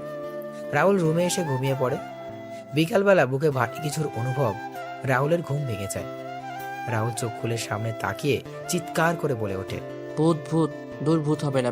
পেতনি ভাবি, পেতনি বাঁচাও বাঁচাও। এই এই একদম চুপ। এই কি পেতনি দেখছে আমায় চুপ করতে বলছে? ভাবি বা ও ও ওই তোরে না চুপ করতে বলছি, কথা বলছিস কেন? ও ও ও সরি। হাত সরিয়ে নিলাম রাহুলের মুখ থেকে। জোরে জোরে শ্বাস নিয়ে বললাম, এই কে আপনি? আমার রুমে কি? আর ওই ডাকিনির বেশে কেন? কি বললি? আমি ডাইনি? মানে? তাড়াতাড়ি করে আমি নিজের হাতে চিমটি কেটে ফেললাম। না, এটা তো সত্যি। আপনি এখানে কি করে, কি জন্য এসেছেন? রাহুল, আমি আমার কাজের জন্য সরি, প্লিজ আমায় ক্ষমা করে দাও। আমি না জেনে তোমার সাথে অনেক খারাপ ব্যবহার করেছি। আপনাকে এখানে নিয়ে আসছে কে? আমি তো আপনাকে ডিভোর্স লেটার দিয়ে দিয়েছি, তাহলে এখানে আসছেন কেন? আমি আসছি তোমার স্ত্রীর অধিকারে। আমি মানি না এসব ডিভোর্স। দেখুন, এসব না বলে সন্ধ্যা 6টার ট্রেন ধরে চলে যান আপনার বাসায়। আমি যাব না, আমি এখানে থাকার পারমিশন পেয়ে গেছি। কে দিয়েছে আপনাকে এখানে থাকার পারমিশন?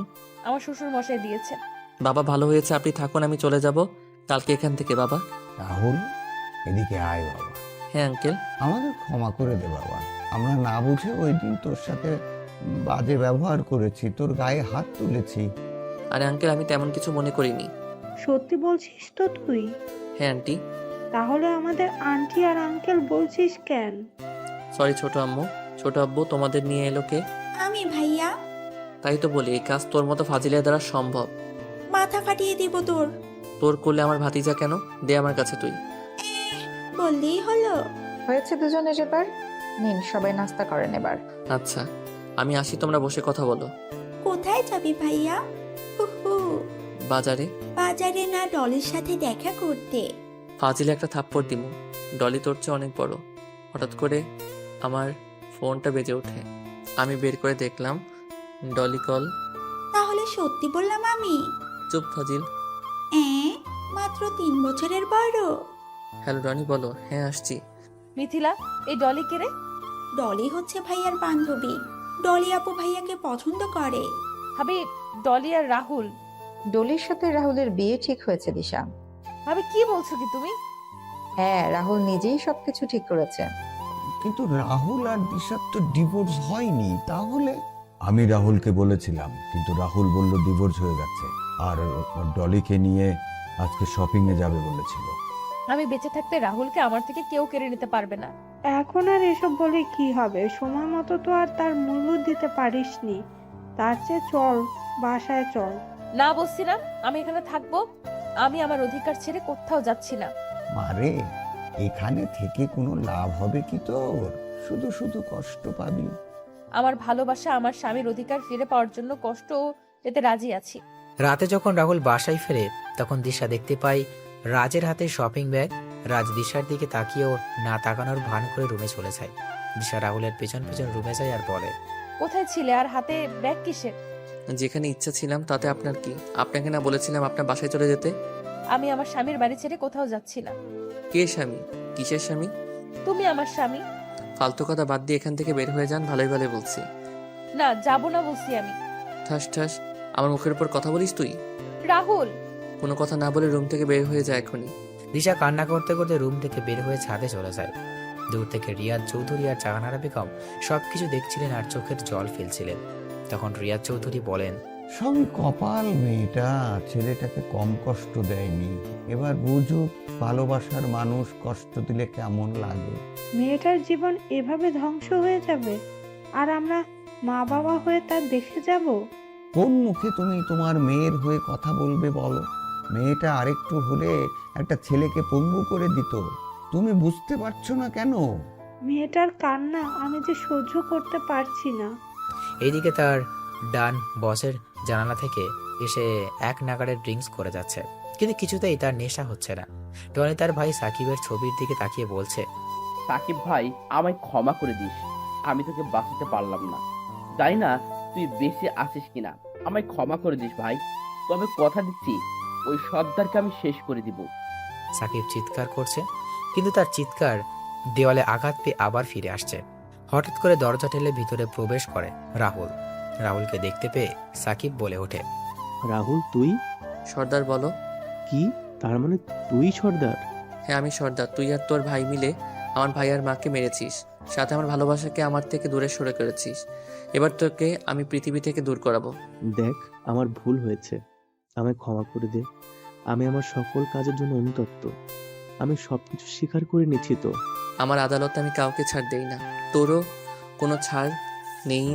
যা তুই চলে যায়, খুব তাড়াতাড়ি তোর ভাইকেও পাঠিয়ে দিব। কথাটা বলে রাহুল তার পিস্তলের সকলগুলি সাকিবের শরীরে ঢুকিয়ে দিল আর তার লোকেদের বলল লাশটা যেন টনি ঠিকানায় পৌঁছে যায়। রাহুল বাসায় চলে যায়। রাত 8টায় টনি বসে আছে আর তার ভাইয়ের প্রাণহীন হিম শীতল দেহের কাছে। টনির চোখ থেকে পানি ঝরছে আর মনের ভিতর আগুন দাউ দাউ করে বাড়ছে। টনির সমস্ত লোকেরা এসে জমা হয় তার বাড়িতে। এদিকে রাহুল বাসায় ফিরে ফ্রেশ হয়ে এসে সবার সাথে কিছু সময় আড্ডা দিয়ে খাওয়া দাওয়া করে তার রুমে চলে যায়। রাহুল সবেমাত্র বিছানায় শুয়েছে, তখনই দিশা রুমের দরজা ঠেলে ভিতরে ঢুকে দরজা লাগিয়ে দিল। রাহুল সামনে তাকিয়ে দিশাকে দেখে বলে ওঠে, কি ব্যাপার, আপনি আমার রুমে কেন? আমার জামাইয়ের রুমে আমি থাকবো না তো কে থাকবে? জামাই মানে? আপনাকে বললাম না আমাদের ডিভোর্স হয়ে গেছে। আমার আগের কাজের জন্য আমি ক্ষমা চেয়েছি তো, তাহলে কেন এমন করছো? আপনি অন্য রুমে গিয়ে ঘুমিয়ে পড়েন, শুধু শুধু ঝামেলা করছেন কেন? আমি যাব না, আমি এই রুমে ঘুমাবো। দিশা কথাটা বলে যেই বিছানায় উঠতে যাবে তখন রাহুল দিশার গালে ঠাস ঠাস করে থাপ্পড় বসিয়ে দিয়ে বলে ওঠে, বিছানায় উঠছেন কেন? তাহলে কোথায় ঘুমাবো আমি? আর তুমি আমায় মারলে? মাটিতে বা বেলকনিতে ঘুমাতে পারেন, এটা কেবল শুরু, গুনে গুনে হিসাব হবে। বাইরে তো অনেক ঠান্ডা, তাহলে আমি ঘুমাবো কি করে? সেটা আমি কি করে বলবো? আচ্ছা। দিশা যখন বালিশ নিয়ে বেলকনিতে যাবে তখন রাহুল দিশাকে থামিয়ে দিয়ে পড়ে, থাক, আপনি বিছানায় ঘুমান, আমি সোফায় ঘুমাবো। আমি তো আর অমানুষ না।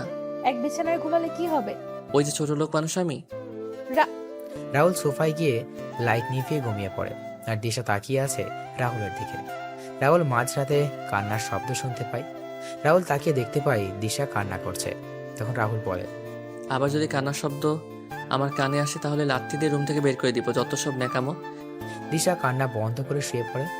পরের দিন সকালে রাহুল নাস্তা করে বের হয়ে যায় বাসা থেকে। দিশা ঘুম থেকে উঠে বিছানায় খুঁচিয়ে নিচে চলে যায়। নিচে গিয়ে ভাবিকে বলে, আচ্ছা ভাবি, মানুষ ভুল করলে ক্ষমা চাইলে তো তাকে ক্ষমা করে দেয়, তাহলে তোমার ছোট ভাই আমায় ক্ষমা করছে না কেন? জানিস দিশা, আমার যাকে বেশি ভালোবাসি তার উপরেই কিন্তু রাগ অভিমান করি। রাহুলেরও তেমন হয়েছে। আমি কি করব এখন? রাহুলের সাথে সবকিছু জোর করে করবি, যদি কি না করতে বলে সেটা করবি, সবসময় রোমান্টিক মোডে থাকবি। আচ্ছা। দিশা ভাবির কথা অনুযায়ী কাজে নেমে পড়ে। কয়েকদিন রাহুল একটু রাগ দেখলেও এরপর আর দেখতে পারেনি। রাহুল একটা রুমে বসে বিহার থেকে আসা তার লোকেদের একটা ছবি দিয়ে বলে, এই ছবির অমানুষটাকে আমার আস্তানা দিয়ে আসবি, তোরা এর সাথে কিছু করবি না, যা করার আমি করব সব। টনি তার ছেলের কবর দিয়ে এসে তার সমস্ত লোকের উদ্দেশ্যে বলে ওঠে, ওই তোরা সর্দারকে খুঁজে বের কর, যত টাকা লাগবে আমি দেব। আমার ছেলের খবরের সাথে সাথেও আমি ওই সর্দারের খবর দেখতে চাই। আমার থেকে আমার সব কিছু কেড়ে নিয়েছে ও, আমি ওর থেকে ওর সব কিছু কেড়ে নিব। ওই সর্দারের এমন ভয়ানক মৃত্যু দিব যা দেখে মৃত্যু দেবতাও ভয় পেয়ে যায়। রাহুল সেখান থেকে চলে আসে। বাসায় এসে খাওয়া দাওয়া শেষ করে বিছানায় শুয়ে ছিল। এই সুযোগে দিশা রুমে ঢুকে রাহুলকে জড়িয়ে ধরে। এ হচ্ছেটা কি? রাহুলের গলা চেপে ধরে বললাম, চুপ বসে থাকো, না হলে এর পরিণাম কিন্তু খুব খারাপ হবে। আমি এখন তোমার বুকে ঘুমাবো, যদি আমার ঘুমানোর কোনো সমস্যা হয় তাহলে কিন্তু বাসর করে নিব। মনে মনে বললাম, কি মেরে বাবা, সাক্ষাৎ ডাইনি আমার বুকে ঘুমাবে, অথচ আমায় কয়েকটা দিন আগে সহ্য করতে পারতো না। অঙ্কুশ দাদা একটা কথা ঠিকই বলেছিল, মেয়েদের মন বোঝা নয় রে সোজা। কি বলছিস? আমি সব শুনছি কিন্তু। আর কিছু না, আপনি ঘুমিয়ে পড়ুন, একবার ছাড়া পাই তাহলে বুঝবি ডাইনি বেডি। আরো অনেক কষ্ট দিব তোকে, দেখি কেমন সহ্য করতে পারো শোনা। এই তোরা কে? আমাকে এখানে নিয়ে আসছিস কেন? তোরা চিনিস না আমি কে? তখন রাহুল রুমে প্রবেশ করে বলে, তুই হলি গলির কুকুর। তুই কি বলছিস? ভেবে বলছিস তো? আরে তোর মতো কুকুরকে কিছু বলতে হলে ভেবে বলতে হবে নাকি? এই তুই কে রে? তখন থেকে তুই তুই করে বলছিস। দেখবি আমায় তুই? হ্যাঁ দেখলে তোর প্যান্ট ঢিলে হয়ে যাবে না তোরে? তখন টনি রেগে বলে, এই কুত্তার বাচ্চা, সামনে এসে কথা বল সাহস থাকলে সব কয়টাকে মেরে এখানে পুঁতে রেখে দেব। তাই নাকি রে, এখানে পুঁতে ফেলবি? রাহুল এই কথা বলে সামনে এগিয়ে যায়। রাহুলকে দেখে টনির চোখ বড় হয়ে যায়। কেউ কিছু বলছে না। তখন রাহুল বলে, কি রে, নে আমায় মেরে পুঁতে ফেলবি না? পুঁতে ফেল আমায়। সর্দার, রে, আমায় মারার জন্য যাদের পাঠিয়েছিলি তাদেরকেও আমি তোর ভাইয়ের কাছে পাঠিয়ে দিয়েছি। এবার তোর পালা, তোকেও পাঠিয়ে দিব তোর ভাইয়ের কাছে। তুই এখনো বেঁচে আছিস? তোকে তোর ভাই এসিপি রাজ আর তোর মাকে না মেরে ফেলেছিলাম, তাহলে বেঁচে গেলে কি করে? তোরা কি ভেবেছিলি আমি মারা গেছি? তোর করা সকল অন্যায়ের পুরস্কার দেওয়ার জন্য আমি আবার ফিরে আসছি। তোরা আজ আমার পরিবারের সাথে যা করেছিস সেটা এখন তোদের সাথে করব। সর্দার ভাই, আমাদের ক্ষমা করে দাও, আমরা অনেক বড় ভুল করে ফেলেছি। আমি আর কখনো এমন কাজ করব না, আমায় ক্ষমা করে দেন প্লিজ ভাই। আচ্ছা যা, আমি তোদের ক্ষমা করে দিলাম। আমার লোকেরা তোকে কিছু বলবে না। তুই জানিস তো আমি একটা সুযোগ দেই। তখন রাহুলের লোকেরা না না বলে ওঠে। সবাই এগিয়ে আসে টনিকে মারার জন্য। তখন রাহুল বলে, আগে আমি কথা শেষ করতে দে, তারপর তোরা যা করার করিস। ধন্যবাদ সর্দার ভাই। আর আগে শুনবি তো? বলুন ভাই। এই বাড়ির পাশে একটা পুকুর আছে, সেই পুকুরে 10টা ডুব দিতে হবে। 10টা ডুব দিয়ে উঠে আসলেই আমরা তোকে ছেড়ে দিব। কিন্তু ওইখানে তো শার্ক আর কুমির আছে। তাহলে তুই এই হান্টারদের হাতে মরবি। দেখছিস এক একটাকে, এরা বিহারের জঙ্গল পশু শিকার করে। কিছু ঝলক দেখবি নাকি? বলে হাসতে লাগলাম। আমি সর্দারের এর কথা শুনে ওই হান্টারগুলোর দিকে তাকলাম। এইগুলো আসতো একটা জমদূর, তার চেয়ে আমি বরং পুকুরে 10টা ডুব দিয়ে আসি। আমি তখন বললাম, আমি রাজি পুকুরে ডুব দিতে। এটা শুনে রাহুল একটা রহস্যময় হাসি দিল। তখন রাহুল তার লোকের কানে কানে কিছু কথা বলে। রাহুলের কথা শুনে রাহুলের লোকেরা একটা হাসি দিয়ে টনিকে নিয়ে যায়। কিছুক্ষণ পর শোনা গেল টনির ভয়ানক আত্মচিৎকার। সেই আত্মচিৎকারের সাথে পুকুরের জলের শব্দ, আর এইদিকে ভয়ানক হাসি। রাহুলও তার লোকেদের রাহুলের এই সব কিছু শুনে আর বুঝতে বাকি রইল না কি হচ্ছে। রাহুলের লোকেরা তাড়াতাড়ি পুকুরের পাড়ে গিয়ে দাঁড়িয়ে দেখছে আর হাসছে।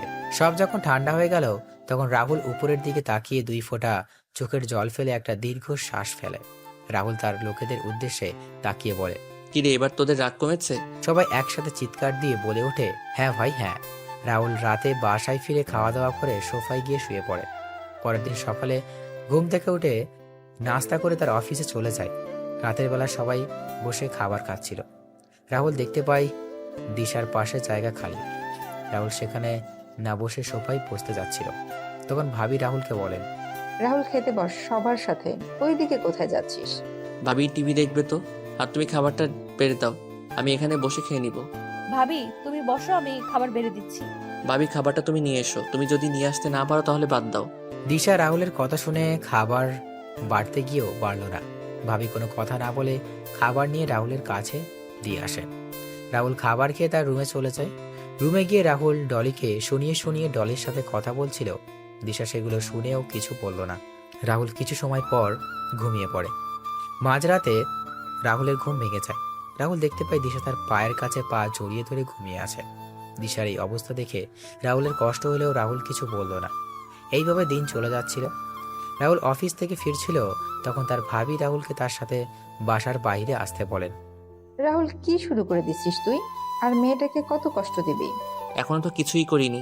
আমার সাথে কি কি করেছে তুমি জানো? এই, তাহলে তুই ওকে ভালোবাসতি? এটা তোর ভালোবাসার প্রমাণ। মেয়ে আজকে এখানে এসেছে 2 মাসের উপরে, তুই কি কম অত্যাচার করেছিস? মেয়েটার সাথে ভালো করে কথা বলেছিস? কিন্তু ভাবি, জানিস তো রাহুল, ক্ষমা করে দেয়া হচ্ছে মানুষের সবচেয়ে ভালো গুণ। আমি কি বলেছি তুই সেটা নিশ্চয়ই বুঝতে পারছিস। ভাবি। পরের দিন রাহুল ছাদে দাঁড়িয়ে আছে। তখন দিশা রাহুলের কাছে এসে বলে ওঠে, তাহলে সমস্ত খুনিদের মেরে ফেললে কি সুন্দর ছাদে বসে সিগারেট টানছো মনের সুখে, একেবারে ইনোসেন্ট ছেলে। আমি মেয়ে কণ্ঠ শুনে পিছনে তাকালাম, দেখলাম উক্ত কথাগুলো দিশা বলছে। আমি বললাম, মানে কি বলছেন কি? ইন্টারপোল অফিসার রাহুল আর সন্ত্রাসীদের আতঙ্কের নাম সর্দার মানুষটা যে তুমি, আমি সেটা জানতে পেরেছি। কি যাতা বলছেন? সত্যি বলছি আমি। কি প্রমাণ আছে আপনার কাছে? প্রমাণ দেখতে চান আপনি? কি প্রমাণ? প্রমাণ হলো আপনার এই ব্যাজ, আপনার এই আইডি কার্ড। এগুলো কোথায় পেলেন আপনি? আজকে তোমার রুম পরিষ্কার করতে গিয়ে আমার জিনিস কাকে জিজ্ঞেস করে হাত দিয়েছো তুমি? আমার অধিকার আছে তাই দিয়েছি। বেশি কথা না বলে রেডি হয়ে নাও, আজকে আমাদের বিয়ে। বিয়ে মানে? আজকে তোর বিয়ে দিশার সাথে। কি আমি করব না বিয়ে? কেন?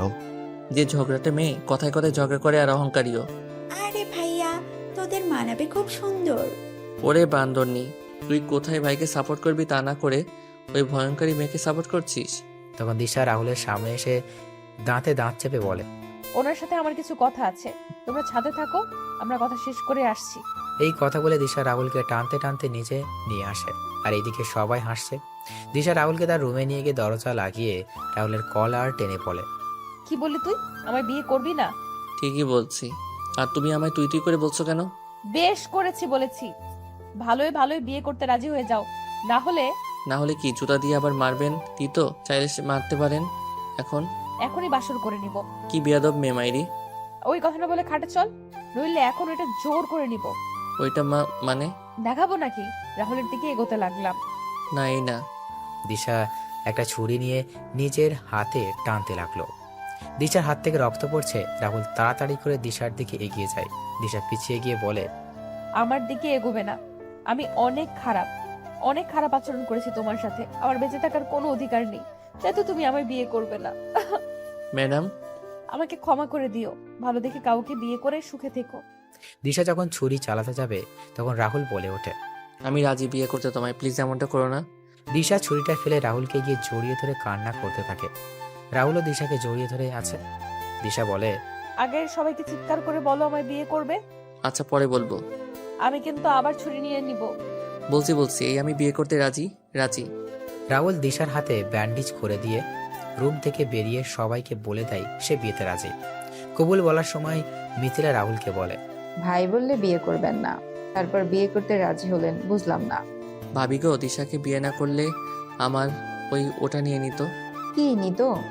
বলা যাবে না, তুই বিয়ে করে নে, তাহলে বুঝতে পারবি।